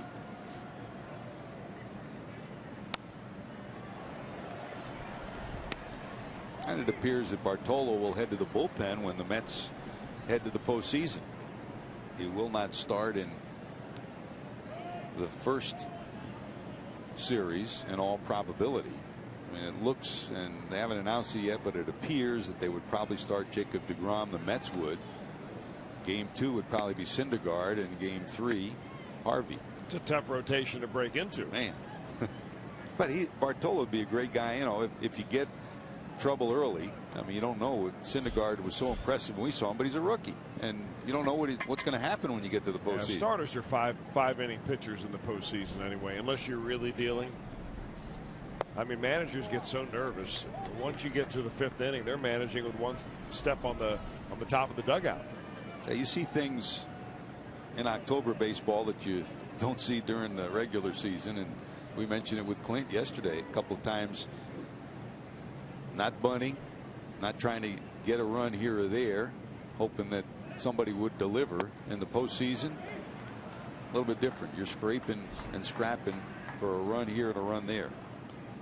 1 out walk, Brandon on. First walk issued by Burnett. And here's Frazier. Todd, after 0 for 6 last night, doubled in a run in the first, struck out in the third.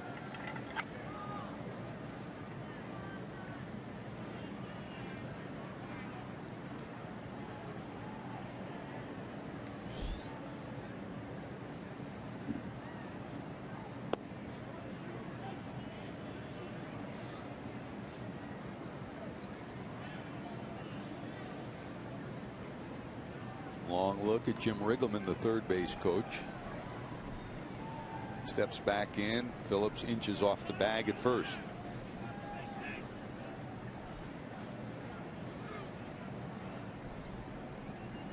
Not going. High hopper. Mercer gets one at second, on to first. They'll turn 2. Base runner erased. Reds still hold a 2-1 lead. Josh Harrison. After this one, you can get ready for Reds action 30 minutes before each and every game with Reds Live on Fox Sports Ohio. All the info you need for every game. Reds Live presented by Ray St. Clair Roofing. And tomorrow, Brian Giesenslaw, Jeff Pecoro give you the lowdown back in the studios in Cincinnati. And as always, Kent Dream Weaver, Ron Millenor doing us the honors of keeping us up to date on everything. Josh Smith will go for his first win against Jay Happ. He'll go for his 11th. Hope you join us at odd time. Remember, Reds Live will start at 2:30, the game at 3. All the games on the final day of the season will start at the same time, trying to recreate the magic of 2011 when we had so many magic finishes. But the magic finishes are one by one falling by the wayside as playoff spots are being gobbled up. We showed you the National League story. We'll show you the American League story shortly. Here's McCutchen, struck out, bounced out, 0 for 2.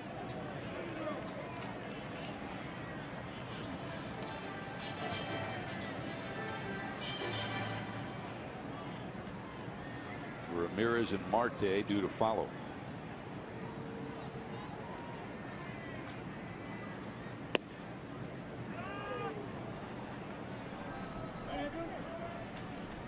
Fastball clips the upper part of the strike zone. 3-1.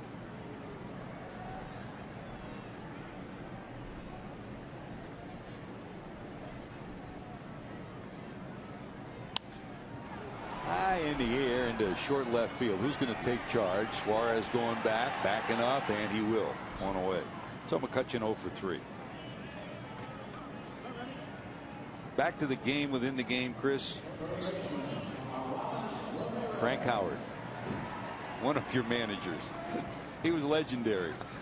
When he got into the lectures about to pitchers, to hitters, the game within the game. He would always say that, game within the game. Here's Ramirez, a walk and a fly ball out.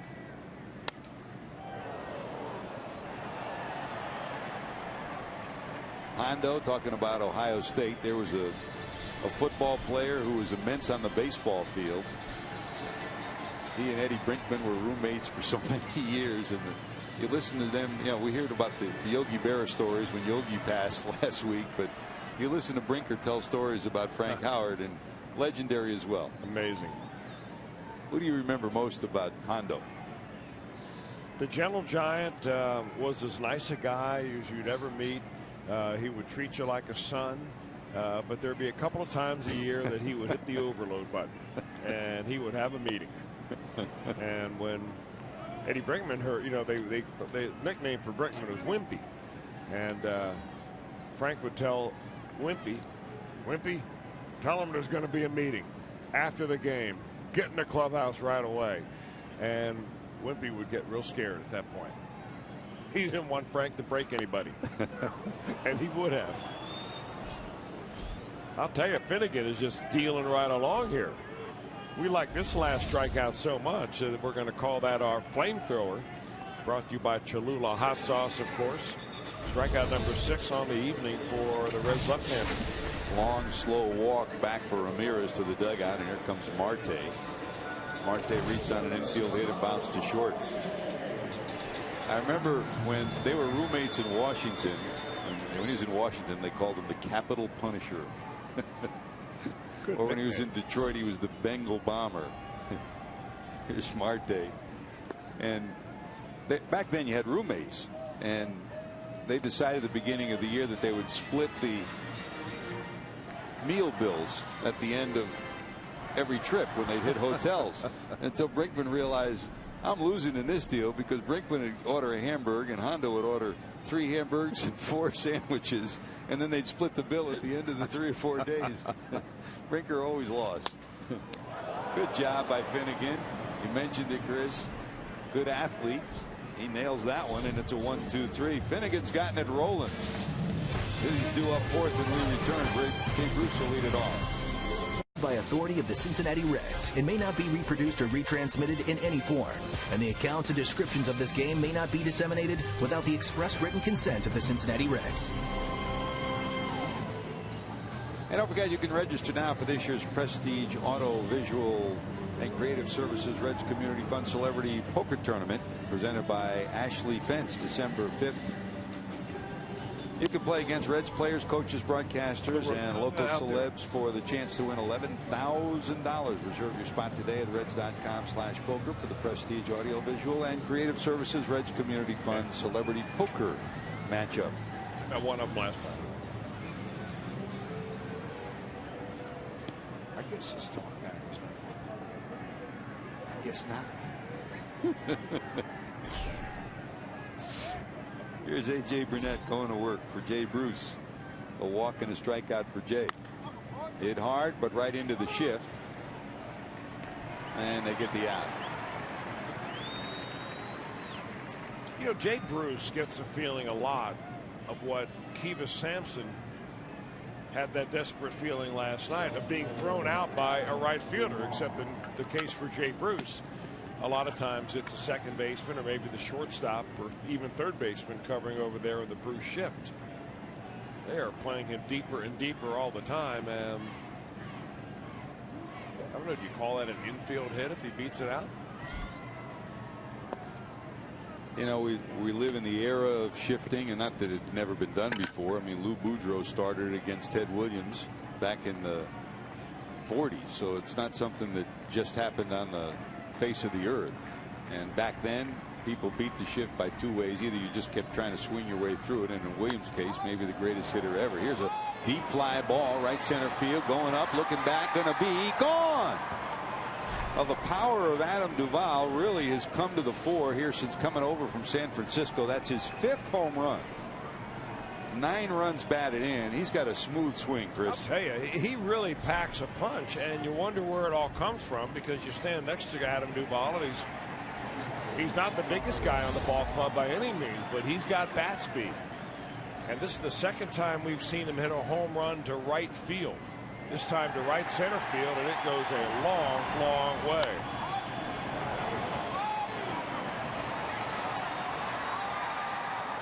That is a bomb out there.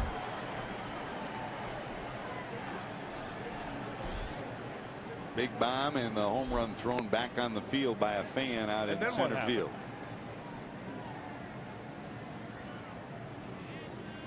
That got a cheer, and then I think McCutchen went over and got the ball and did something with it, and I'm wondering what happened then. JD. Well, McCutchen threw it back into the stands, and the fan that caught it turned around and threw it in the river. In the river. Well, JD, maybe that would be a good time to find out how long it would take for that ball to float to Cincinnati. I know like exactly you did it 3 that years number. ago. 1:15. It sung fast, didn't it? Yep. That should have made our highlight reel that year. It's a myth about it floating to Cincinnati. Bad boy, it sunk right away. Boy, all the prep you did, though, by getting the kayaks and everything all set up. Yeah, the guy we set that up with, he's still looking for the kayak. We still got to get you out in San Francisco, JD. Let's do it. I was the only guy in a kayak in business casual attire, I can tell you that. We'll even let you wear a golf shirt that day. Barnhart takes a walk, single, strikeout, and walk.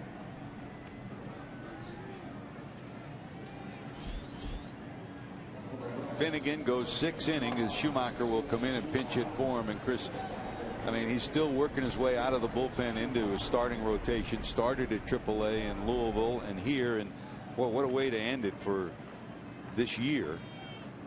In the start for Finnegan today, 6 outstanding innings. He allowed a triple and a single to Josh Harrison, and that triple resulted in a run after a ground out. That's the lone run that he gave up. He pitched well and he struck out 6. Well, he only gave up 3 hits in the innings in which he was out there, those 6 innings. So in my book, that's a good report card. Good way to put a capper on your final start of 2015.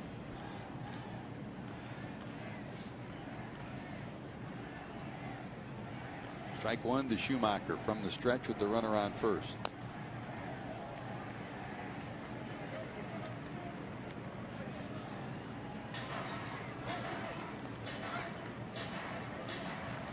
One pinch hit behind Jacob Cruz, who had 1 ahead of him. He's got to feel pretty good about his outing tonight, Chris. Well, he went out and did what he probably expected to do. I mean, he is a young man that I think is far ahead of his age.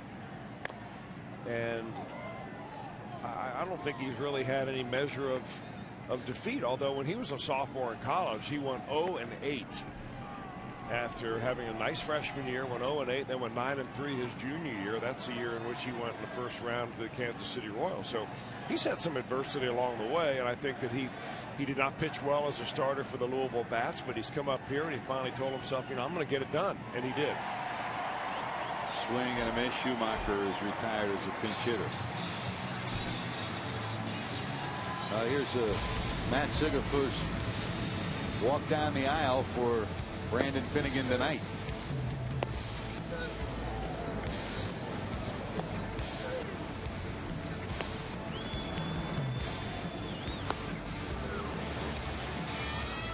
Movement on that fastball, huh? Yeah, he's got late movement, and that's something you can't teach. Top of the order, Jason Bourgeois, 0 for 3, 2 fly balls and a bounce out.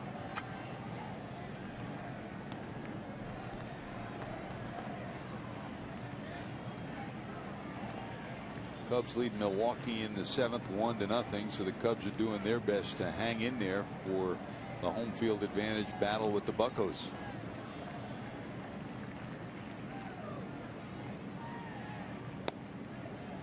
Dodgers trying to clinch home field against the Mets. The Mets lost the first of 2 after being rained out yesterday, and they're trailing in the second game 2-0.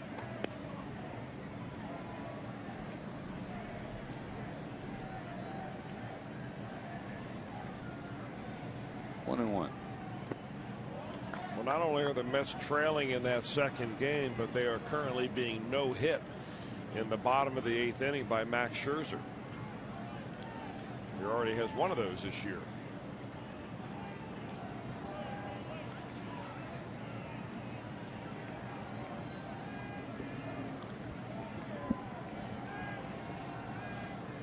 Scherzer's had a great year, as good as expected for the Washington Nationals in a subpar year for Washington. But in a year when 3 pitchers have just been off the charts, I mean, his chances of winning the Cy Young are pretty slim. Right. He's not even in the conversation for the most part. Man.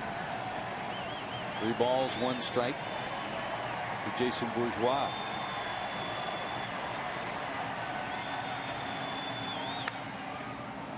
Fly ball, right field, first base line, into the seats. I mean, you could make a case for Clayton Kershaw. You could make a case for Zach Greinke, and you can make a case for Arrieta too. I mean, valuable cases, and logistically and in every other way, cases that could say that any one of those 3 should win the Cy Young Award. They've all had tremendous years. 3-2, Burnett to the stretch. There goes the runner with 2 away. It's ball 4.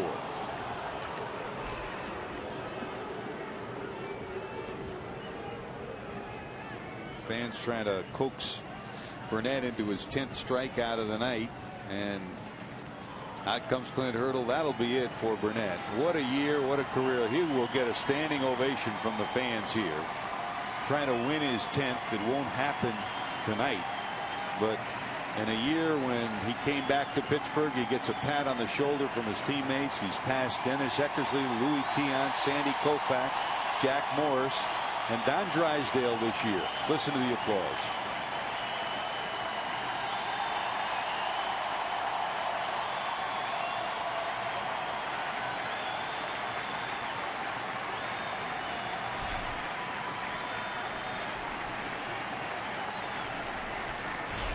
Time for a Skyline Chili call to the bullpen. You're watching Reds baseball on Fox Sports Ohio.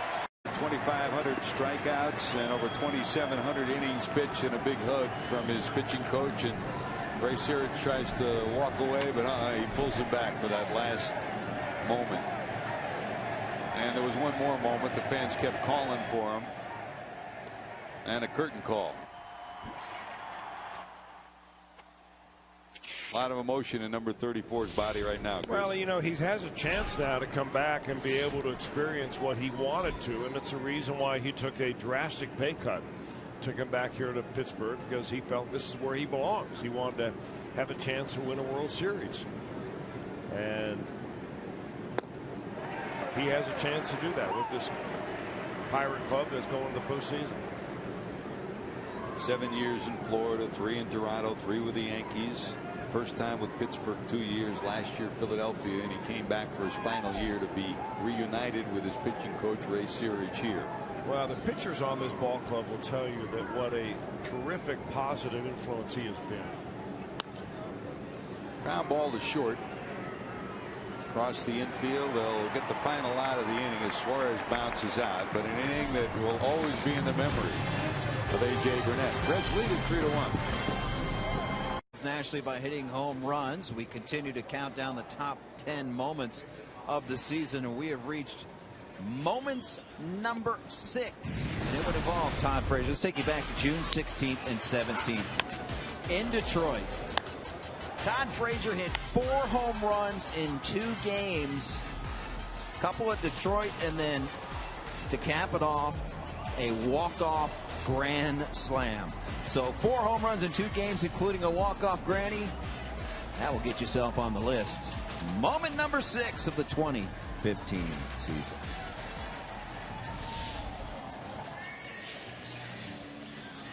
Let's go, says Todd Frazier. A moment that he certainly will remember for a long time. A walk-off grand slam for number 21, and I got a feeling he'll remain on that list later on. Here's Michael Morse to face the new pitcher for the Reds for the 68th time this year. Bert Badenhop gets the ball, Chris. Well, Badenhop has a, I don't know if it's a 2-year deal, but the Reds have an option to be able to bring Badenhop back next year if they decide to do so. If they don't, then they pay him to go away, a buyout fee. He's been valuable, really, after the first month. He's really tightened it up and pitched pretty good baseball. It was in an interview on our Reds Live with Jim Day that Walt Jocketty talked specifically about the bullpen, being that was one of the main problems, and that will be one of the focal points in the offseason. 1 ball, 2 strikes to Morse. Michael struck out, bounced out.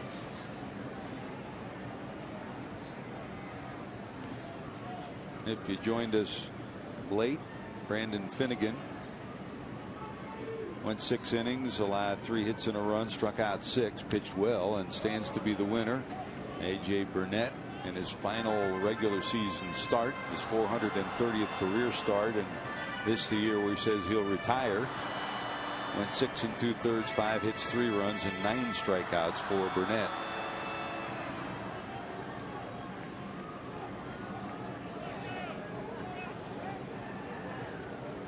Setting up down and away is Barnhart, just missing. 2-2. If you joined us late, the other major story of the night before the game today down in the clubhouse, Reds general manager Walt Jocketty announcing that Brian Price will be back next year. He said, from our standpoint, it was not something I thought we had to do, but for some reason people kept asking and rumors persisted that he might not be coming back. He will be back next year. The coaches, still no decision on the coaching staff for next year. The general manager saying that'll come in the next couple of weeks. The Red season will conclude tomorrow, and then everybody goes out to the instructional league, and that's where the Reds will convene. Walt Jocketty and his staff will huddle out in Arizona and have some meetings. They've already met, of course, with Bob Castellini back in Cincinnati. So the makeup of that coaching staff to be determined.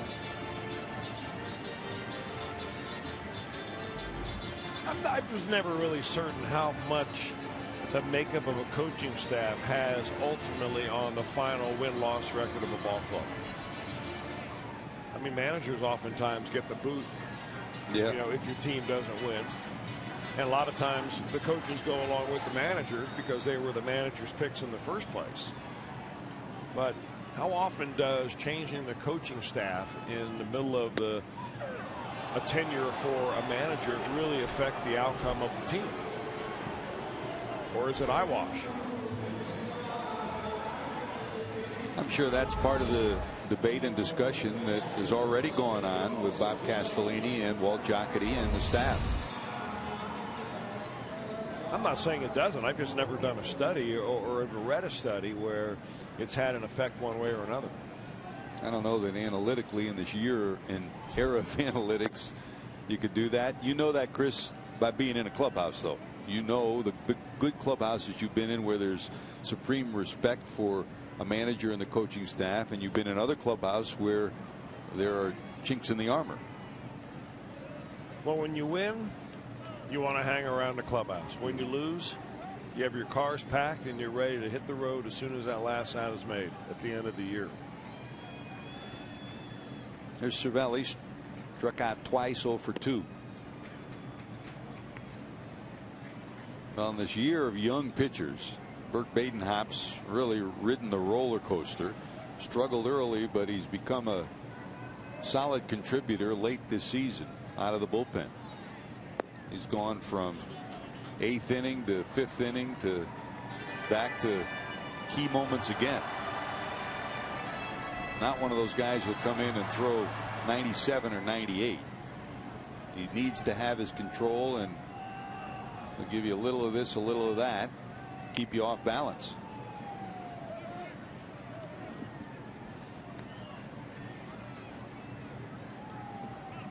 I tell you one thing, I don't think he would ever be a guard at Buckingham Palace, being able to sit still for more than about 30 seconds. Isn't he frenetic? He never stops. He is a nervous Jervis, isn't he? It's great to watch him. Constant motion.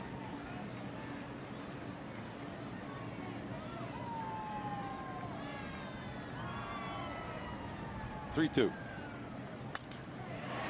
Center field, back is Bourgeois, warning track, got it. That kept sailing. A night ago the wind was blowing in big time.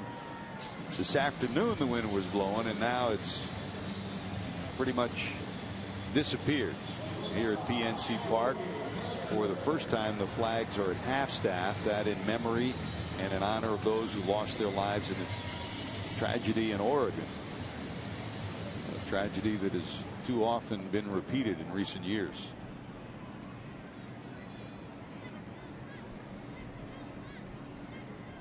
Two away, and here's Mercer.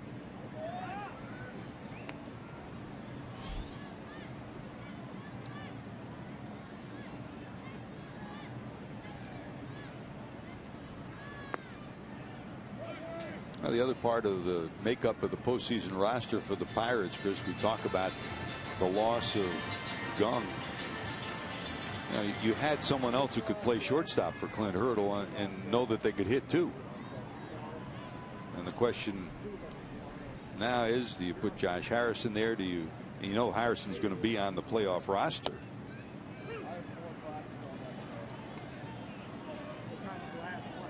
Do you just go with one backup infielder that can play all positions? Kind of limits you a little bit. It does limit you a little bit, but really I'm not sure what the choices that they have.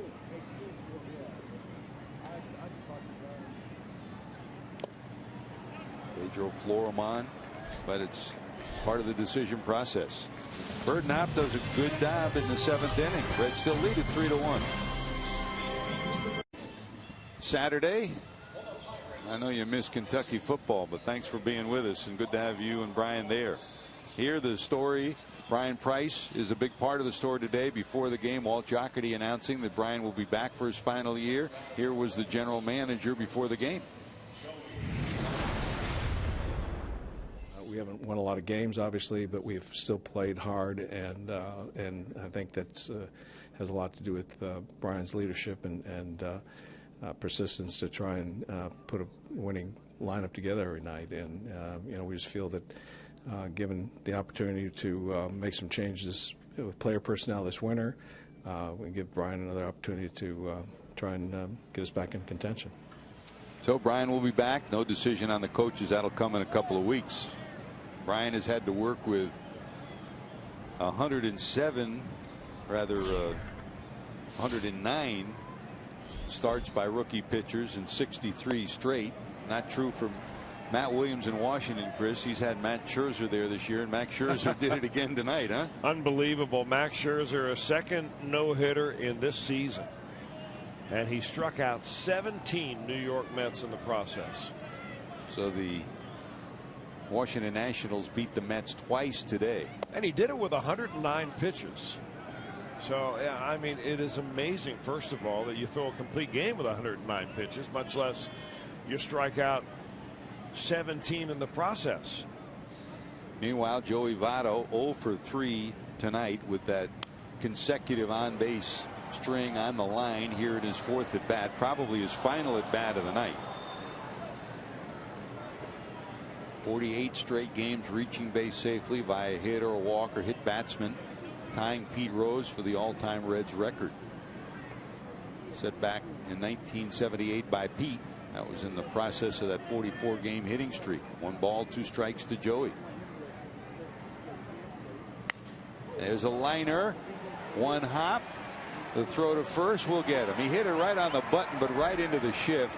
Ironically, Mercer just moved over a step or two, so seemingly Votto's streak will end tonight. Well, he hit it hard. You really expect nothing less out of Joey Votto. We've seen him before during this streak get down to his last at bat.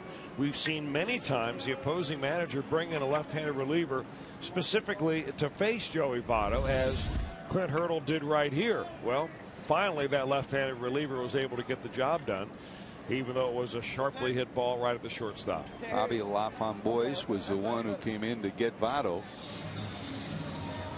So Votto's streak in jeopardy now, 0 for 4, and the probability, if it stays the way it is, that he won't get another at bat tonight. If the streak ends tonight, it's been pretty special. We'll chronicle that and talk more about it after these messages. You're watching Reds baseball on Fox Sports Ohio.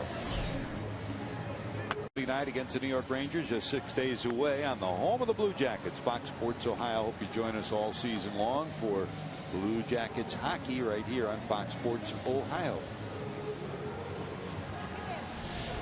Back at PNC Park, the Reds 3 runs, 5 hits, no errors. The Pirates a run, 3 hits, and 1 error. The story of the night for the Reds on the mound. Brandon Finnegan pitched superbly. 6 innings, 3 hits, 1 run, 6 strikeouts for Finnegan. He exited with the lead, and the Reds offensively got their runs in the first on a base hit by Eugenio Suarez. He went to third when they tried to pick him off, and the ball got by Morse for an error on A.J. Burnett.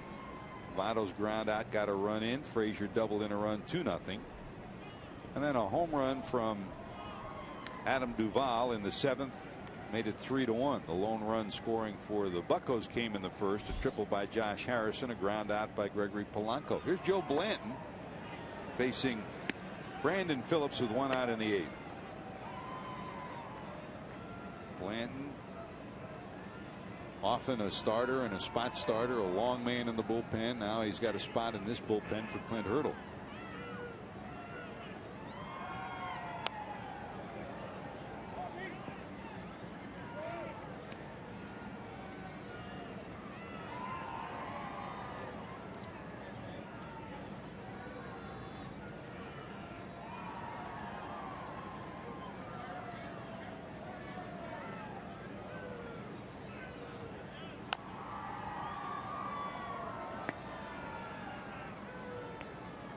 Oh, 2 to Brandon. Phillips tonight singled in the first, struck out in the 3rd, and walked in the 6th.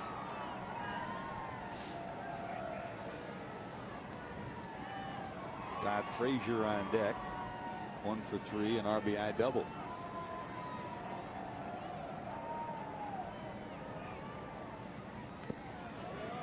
George, I want to congratulate the University of Louisville baseball team. They're down the Dominican Republic right now. It's fall break for University of Louisville.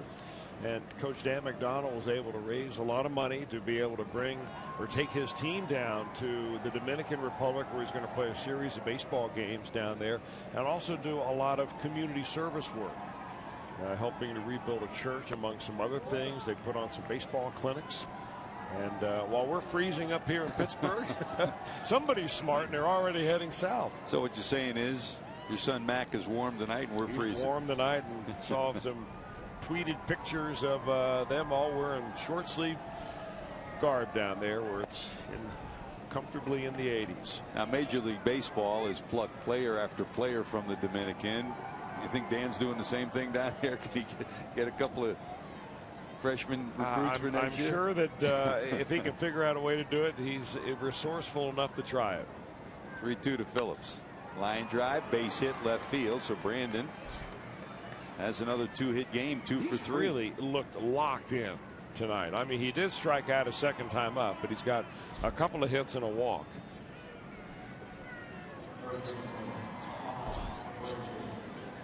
One out, one on, and here comes Frazier with that RBI double in the first.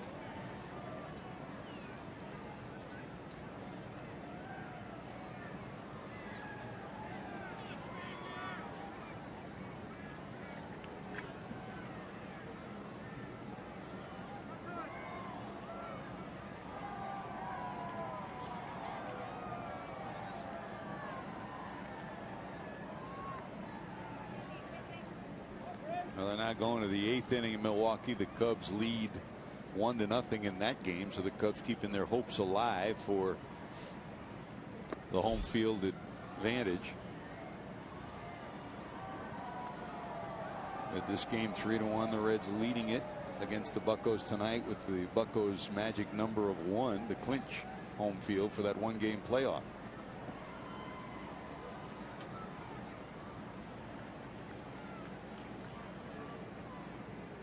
Blanton to the stretch. Phillips off first. That's low. 2-0.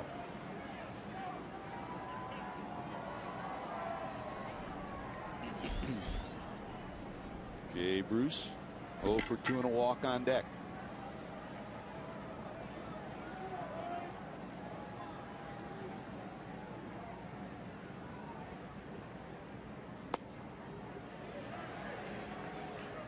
That's a strike.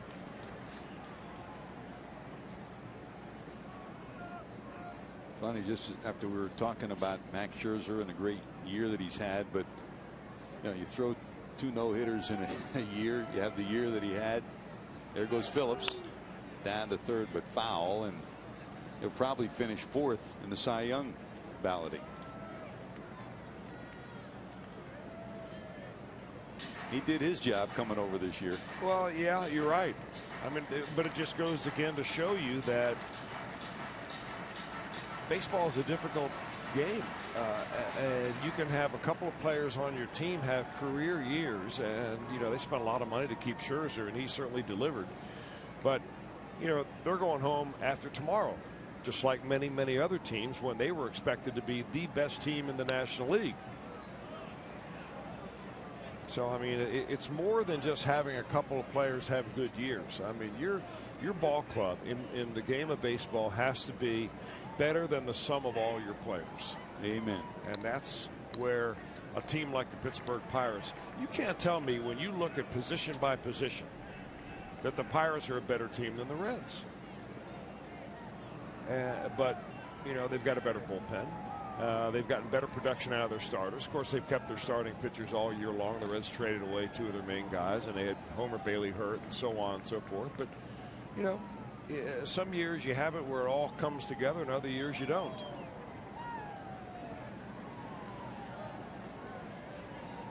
Hard to predict. But very disappointing. Well, they got him that time. Oh, boy, yeah, he said he got me. So don't even look at the tape. Brandon has had some base running faux pas lately. And it cost.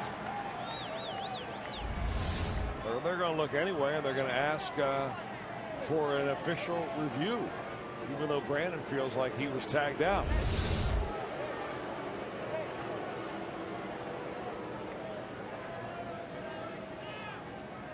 You saw the replay of the tag, and you saw the replay of Brandon's words. He got me.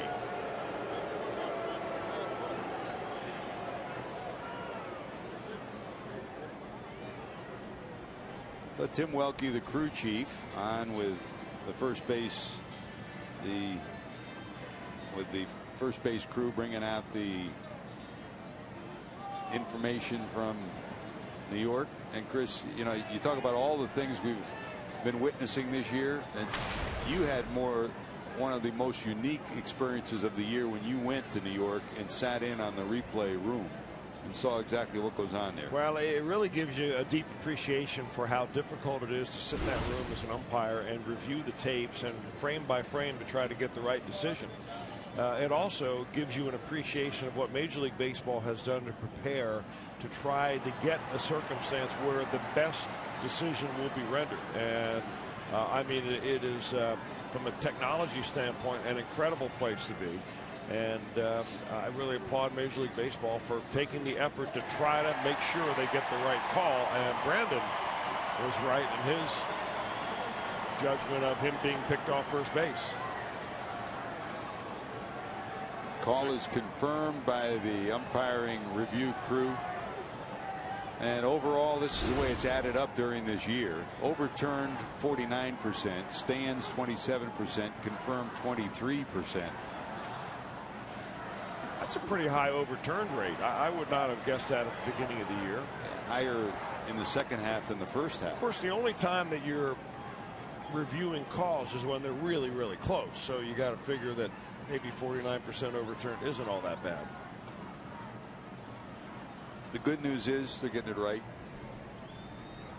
I think that's the one thing when Joe Torre met with managers and he explained this process and the fact that it would be a couple of years to get out all the twists and turns of it.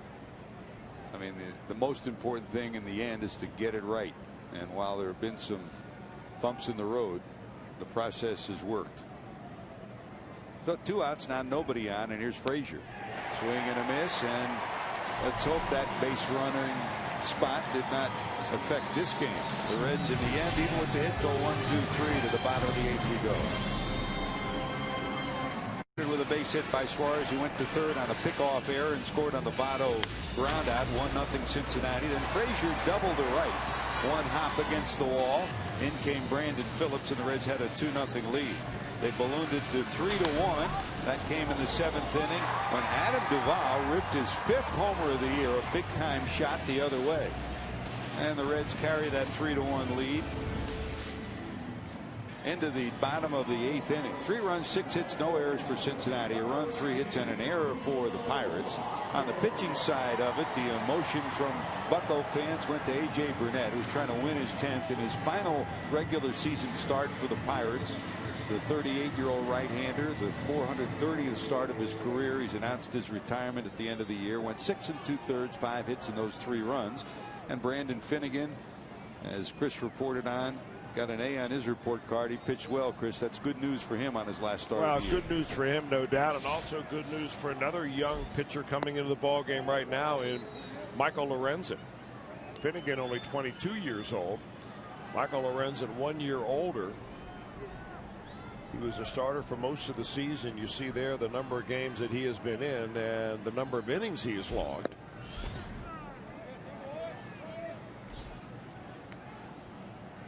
Now in the bullpen, and what we've really seen out of Lorenzen since he has gone back to the bullpen is the velocity that we saw down in spring training. What really caught your eye immediately was him throwing 96 and 97 miles an hour. Well, that fastball is back.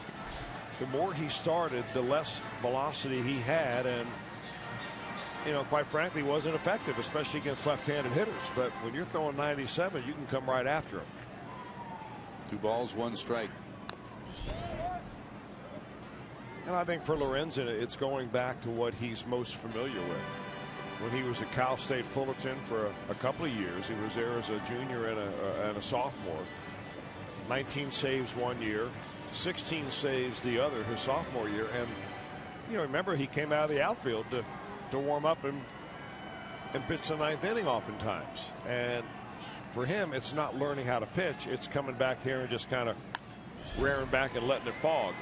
2-2 to Neil Walker. Lorenzen tacks the bag, and Walker, the pinch hitter in the 9th spot, is retired on the 3-1 putout. You talk about Finnegan earlier, Chris, and the fact he's number 1 an athlete, number 2 a competitor. You can say ditto for number 50.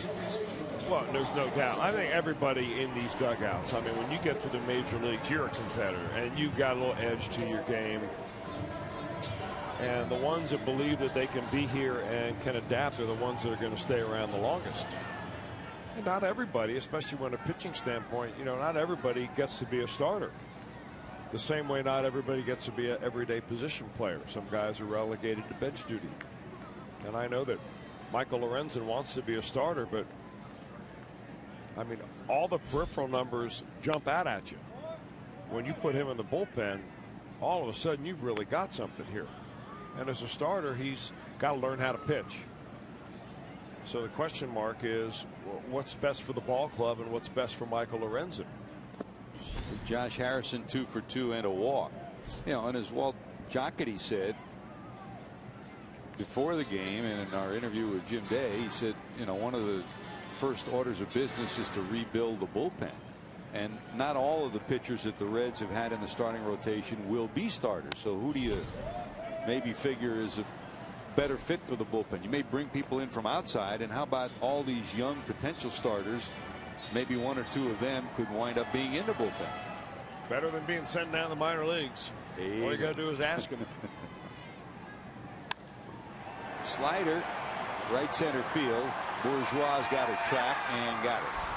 2 away. Harrison gave it a pretty good ride, but Bourgeois tracks it down in right center. They'd be part of the team like never before with a Red season ticket membership. Guarantee opening day ticket privileges, take part in members only events, and enjoy many more perks and benefits. Become a Red season ticket member today. To learn more, call 513-765-7500 or visit reds.com/membership. And one of the perks, Chris, is that season ticket holders luncheon that we've all had the chance to host from time to time. You enjoy that, don't you? Those are very cool. I mean, you bring a number of players and coaches and/or you know, Bob Castellini, sometimes Walt Jocketty shows up, and you get to ask him anything, and the guys get really candid. They are really fun, and that membership is certainly worth it. And you also get a chance to a little meet and greet with all the broadcasters and a private interview session for the last about 45 minutes. And there are definitely some perks to being a season ticket holder. And you get a free lunch too, huh? That's a bouncer in the left, a base hit for Polanco. So here in the 8th inning, here comes McCutchen. Now the tying run potentially coming to the plate, and Andrew McCutchen. Polanco 1 for 4 now. It's got to be a good matchup right here. I mean, it'll test Lorenzen because you got a guy, you know, an MVP caliber player coming to the plate. And if you're looking forward, if you're Walt Jocketty sitting up in one of the GM boxes here and you're watching this is something that you're really keeping your eye on. Because you're thinking about remaking the bullpen next year. Will Michael Lorenzen be part of that? Will it be part of the rotation? Well, doesn't look like he's going to get a chance, right? Looks like they just got Aroldis Chapman up in the bullpen right now, and they're going to try to buy enough time for Aroldis to get loose in the bullpen and for Brian Price to make a pitching change. Well, Brian's on his way out. Chapman loosened in the bullpen, and he's on his way in. So while the pitching change takes place, we'll take time out for these messages. You're watching Reds baseball on Fox Sports Ohio. It's been brought to you by Menards. Save big money at Menards on all your home improvement needs. And by your local Toyota dealers, proud sponsor of the Cincinnati Reds. Here at PNC Park in Pittsburgh, Pirates magic number down to 1 to clinch a spot. They've already clinched their spot in the 1-game playoff, and they want to clinch home field advantage. And with the game on the line, a runner on first, and the tying run at the plate in the personage of Andrew McCutchen, in comes the big guy, number 54. Chris, we've asked often this year, why not? And Brian Price, on a day where he's been anointed again the manager for next year, he goes to the big guy in the 8th inning. Well, this will be the 4th time this year that Aroldis Chapman will be asked to pitch more than 1 inning. He did it first on July the 19th when he came in and pitched 2 innings in that ball game. That was against the Cleveland Indians in Cincinnati. Reds ended up with a loss in that ball game. I think he came in extra innings, and that's when he got the L. But it was something that Brian Price said right from the very get-go in spring training, that he would use Chapman in multiple innings this year, and it didn't happen until July. But here it is, the 4th time of the season, 2nd last game of the year. And for Chapman, 2 straight sliders to McCutchen at 87 miles an hour. Been a while in a streak where the Reds have lost 13 straight that Chapman's had a chance to save a game.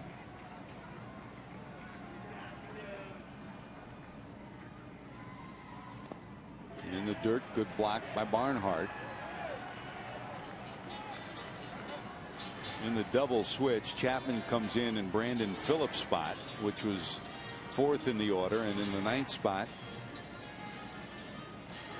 at second base is Ivan De Jesus Jr.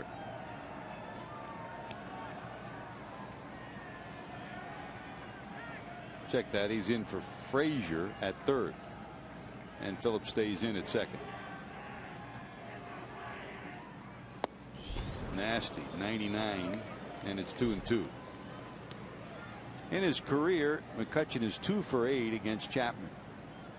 Behind him is Aramis Ramirez, who's 0 for 5 against Aroldis.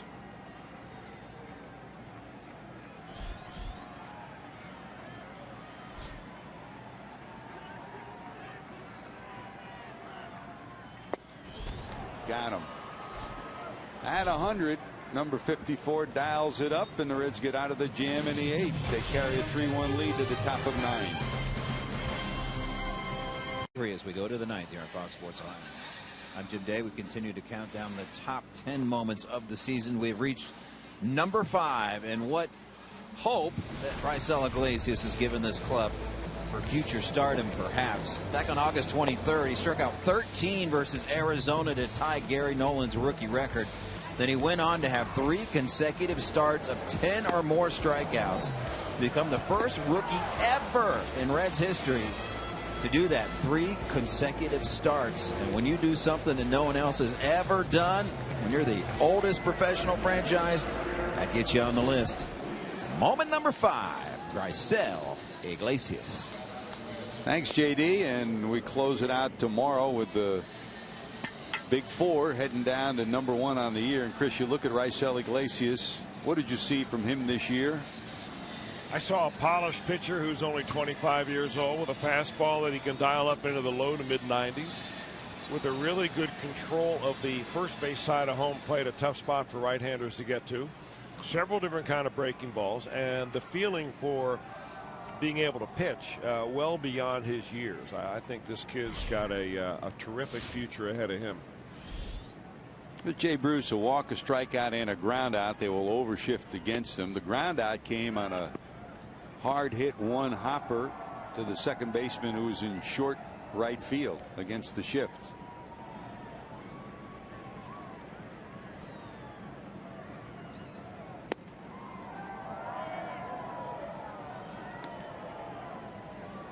Archimedes Caminero comes in, the big right-hander. A.J. Burnett started, went 6 2/3. Jared Hughes, Bobby LaFamboise was the one who got Votto, and then Blanton ended the inning in the 8th. Bouncer to the pitcher. He'll shovel it over to the first base side. Morse will tap the bag, and there's one away here in the 9th. Looking ahead to the bottom of 9.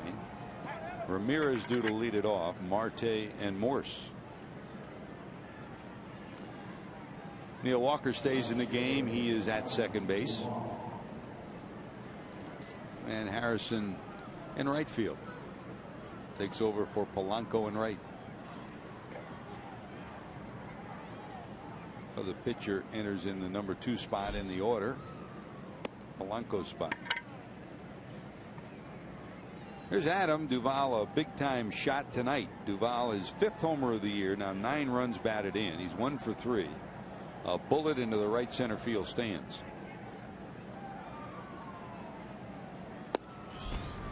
On the corner on the knees for a strike. 1-1.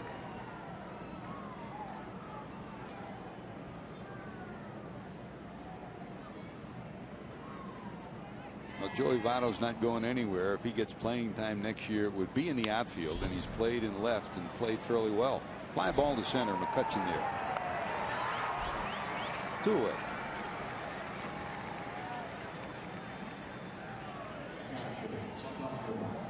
And that'll bring up Barnhart. Singled back in the 2nd, struck out, and walked in the 7th.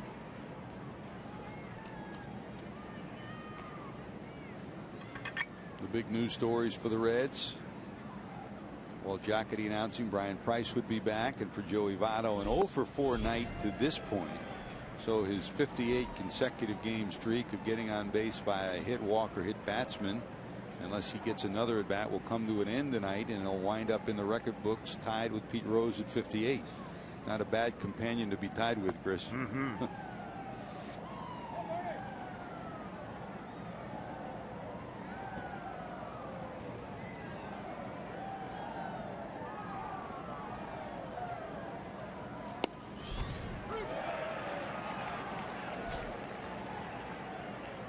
Well, another reason why this bullpen has been so proficient. They have the number 1 ERA, not just in the National League, but in Major League Baseball.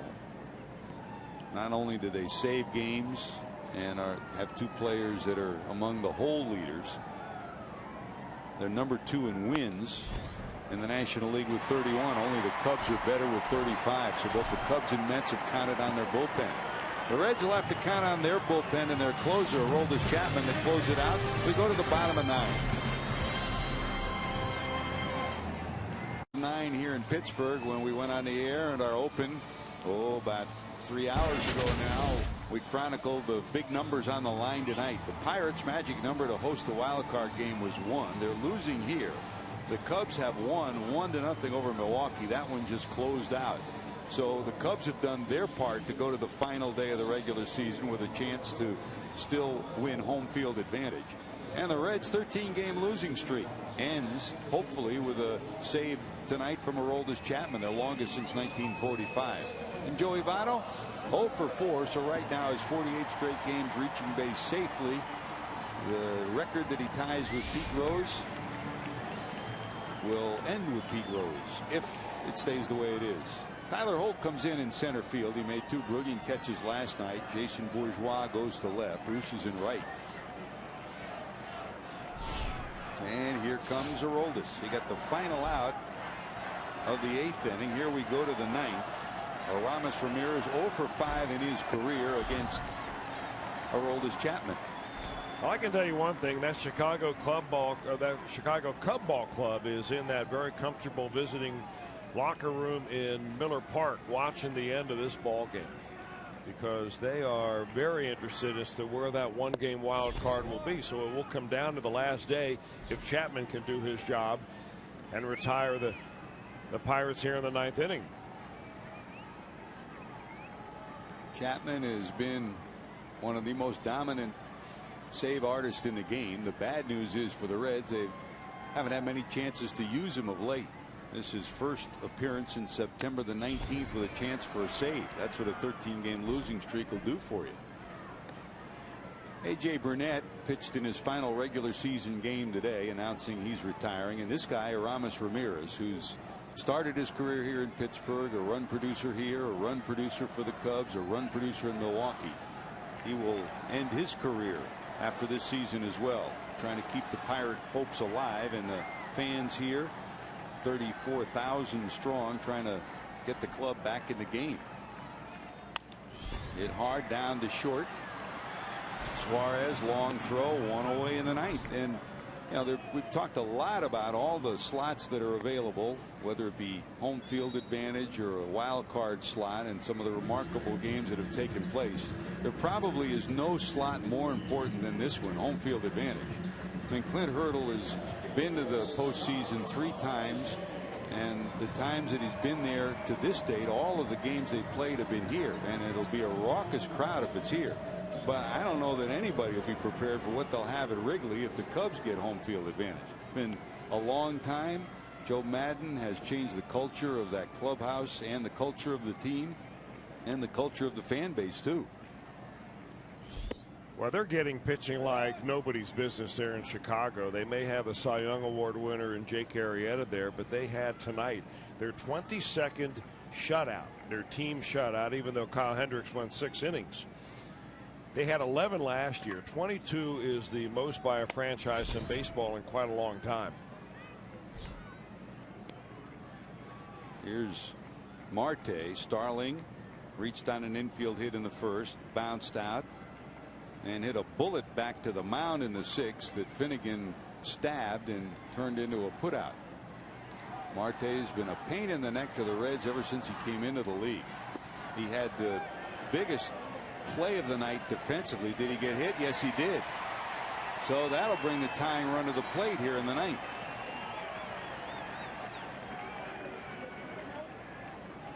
Well, if you're going to get hit by an Aroldis Chapman pitch, it might as well be a breaking ball.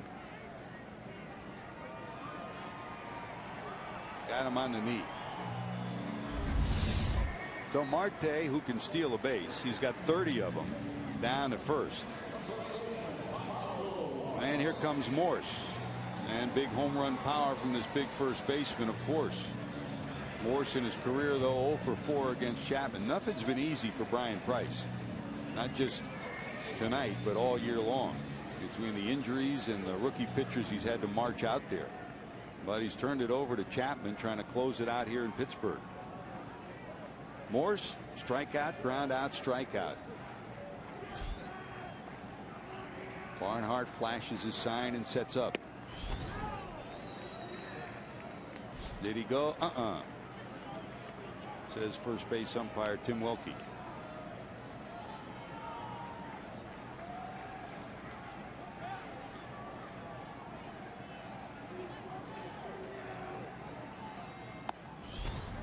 That's a strike.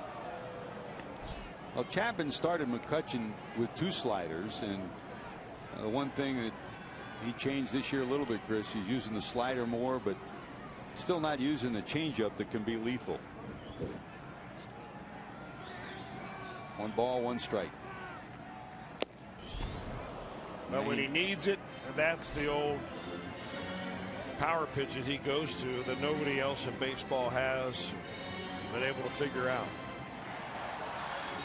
I mean, you climb the ladder with that fastball, and that's the one pitch that's almost impossible to hit. 1 ball, 2 strikes. Chapman to the stretch, peeks over at first. Got him. Does he hold on? Doesn't have to. He got him.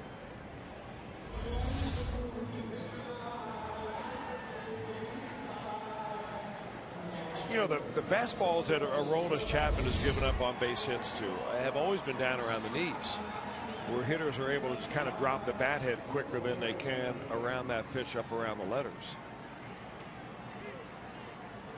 2 strikeouts in the inning that he's worked, and here's Francisco Cervelli. Cervelli tonight, 2 strikeouts and a fly ball out. As good as Cervelli's been behind the plate, his offense has been important too. Came in at 296 tonight. And while he's only driven in 43 runs, some of them have been at opportune times for the Pirates. You look how Cervelli's holding that bat straight up and down. If Chapman throws that ball up in the zone at 101 miles an hour, he'll never be able to get that bat in a position to hit it. Votto will play behind the runner at first.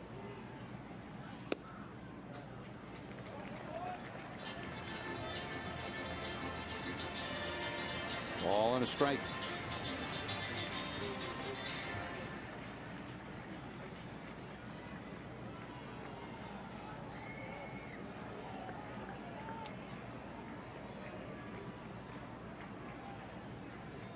From the stretch, Votto trying to sneak in behind Marte, and he'll call time.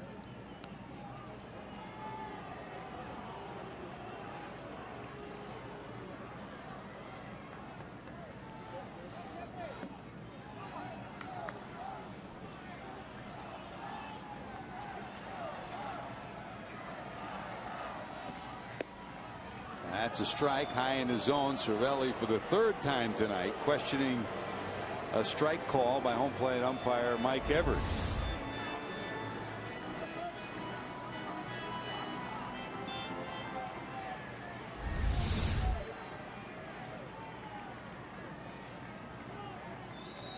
Cervelli digs in. 1 ball, 2 strikes. Chapman to the stretch. There goes Marte. Swing. Fly ball. Center field. Back. Got it. Tyler Holt hauls it in at the warning track, and the Cubs live for another day.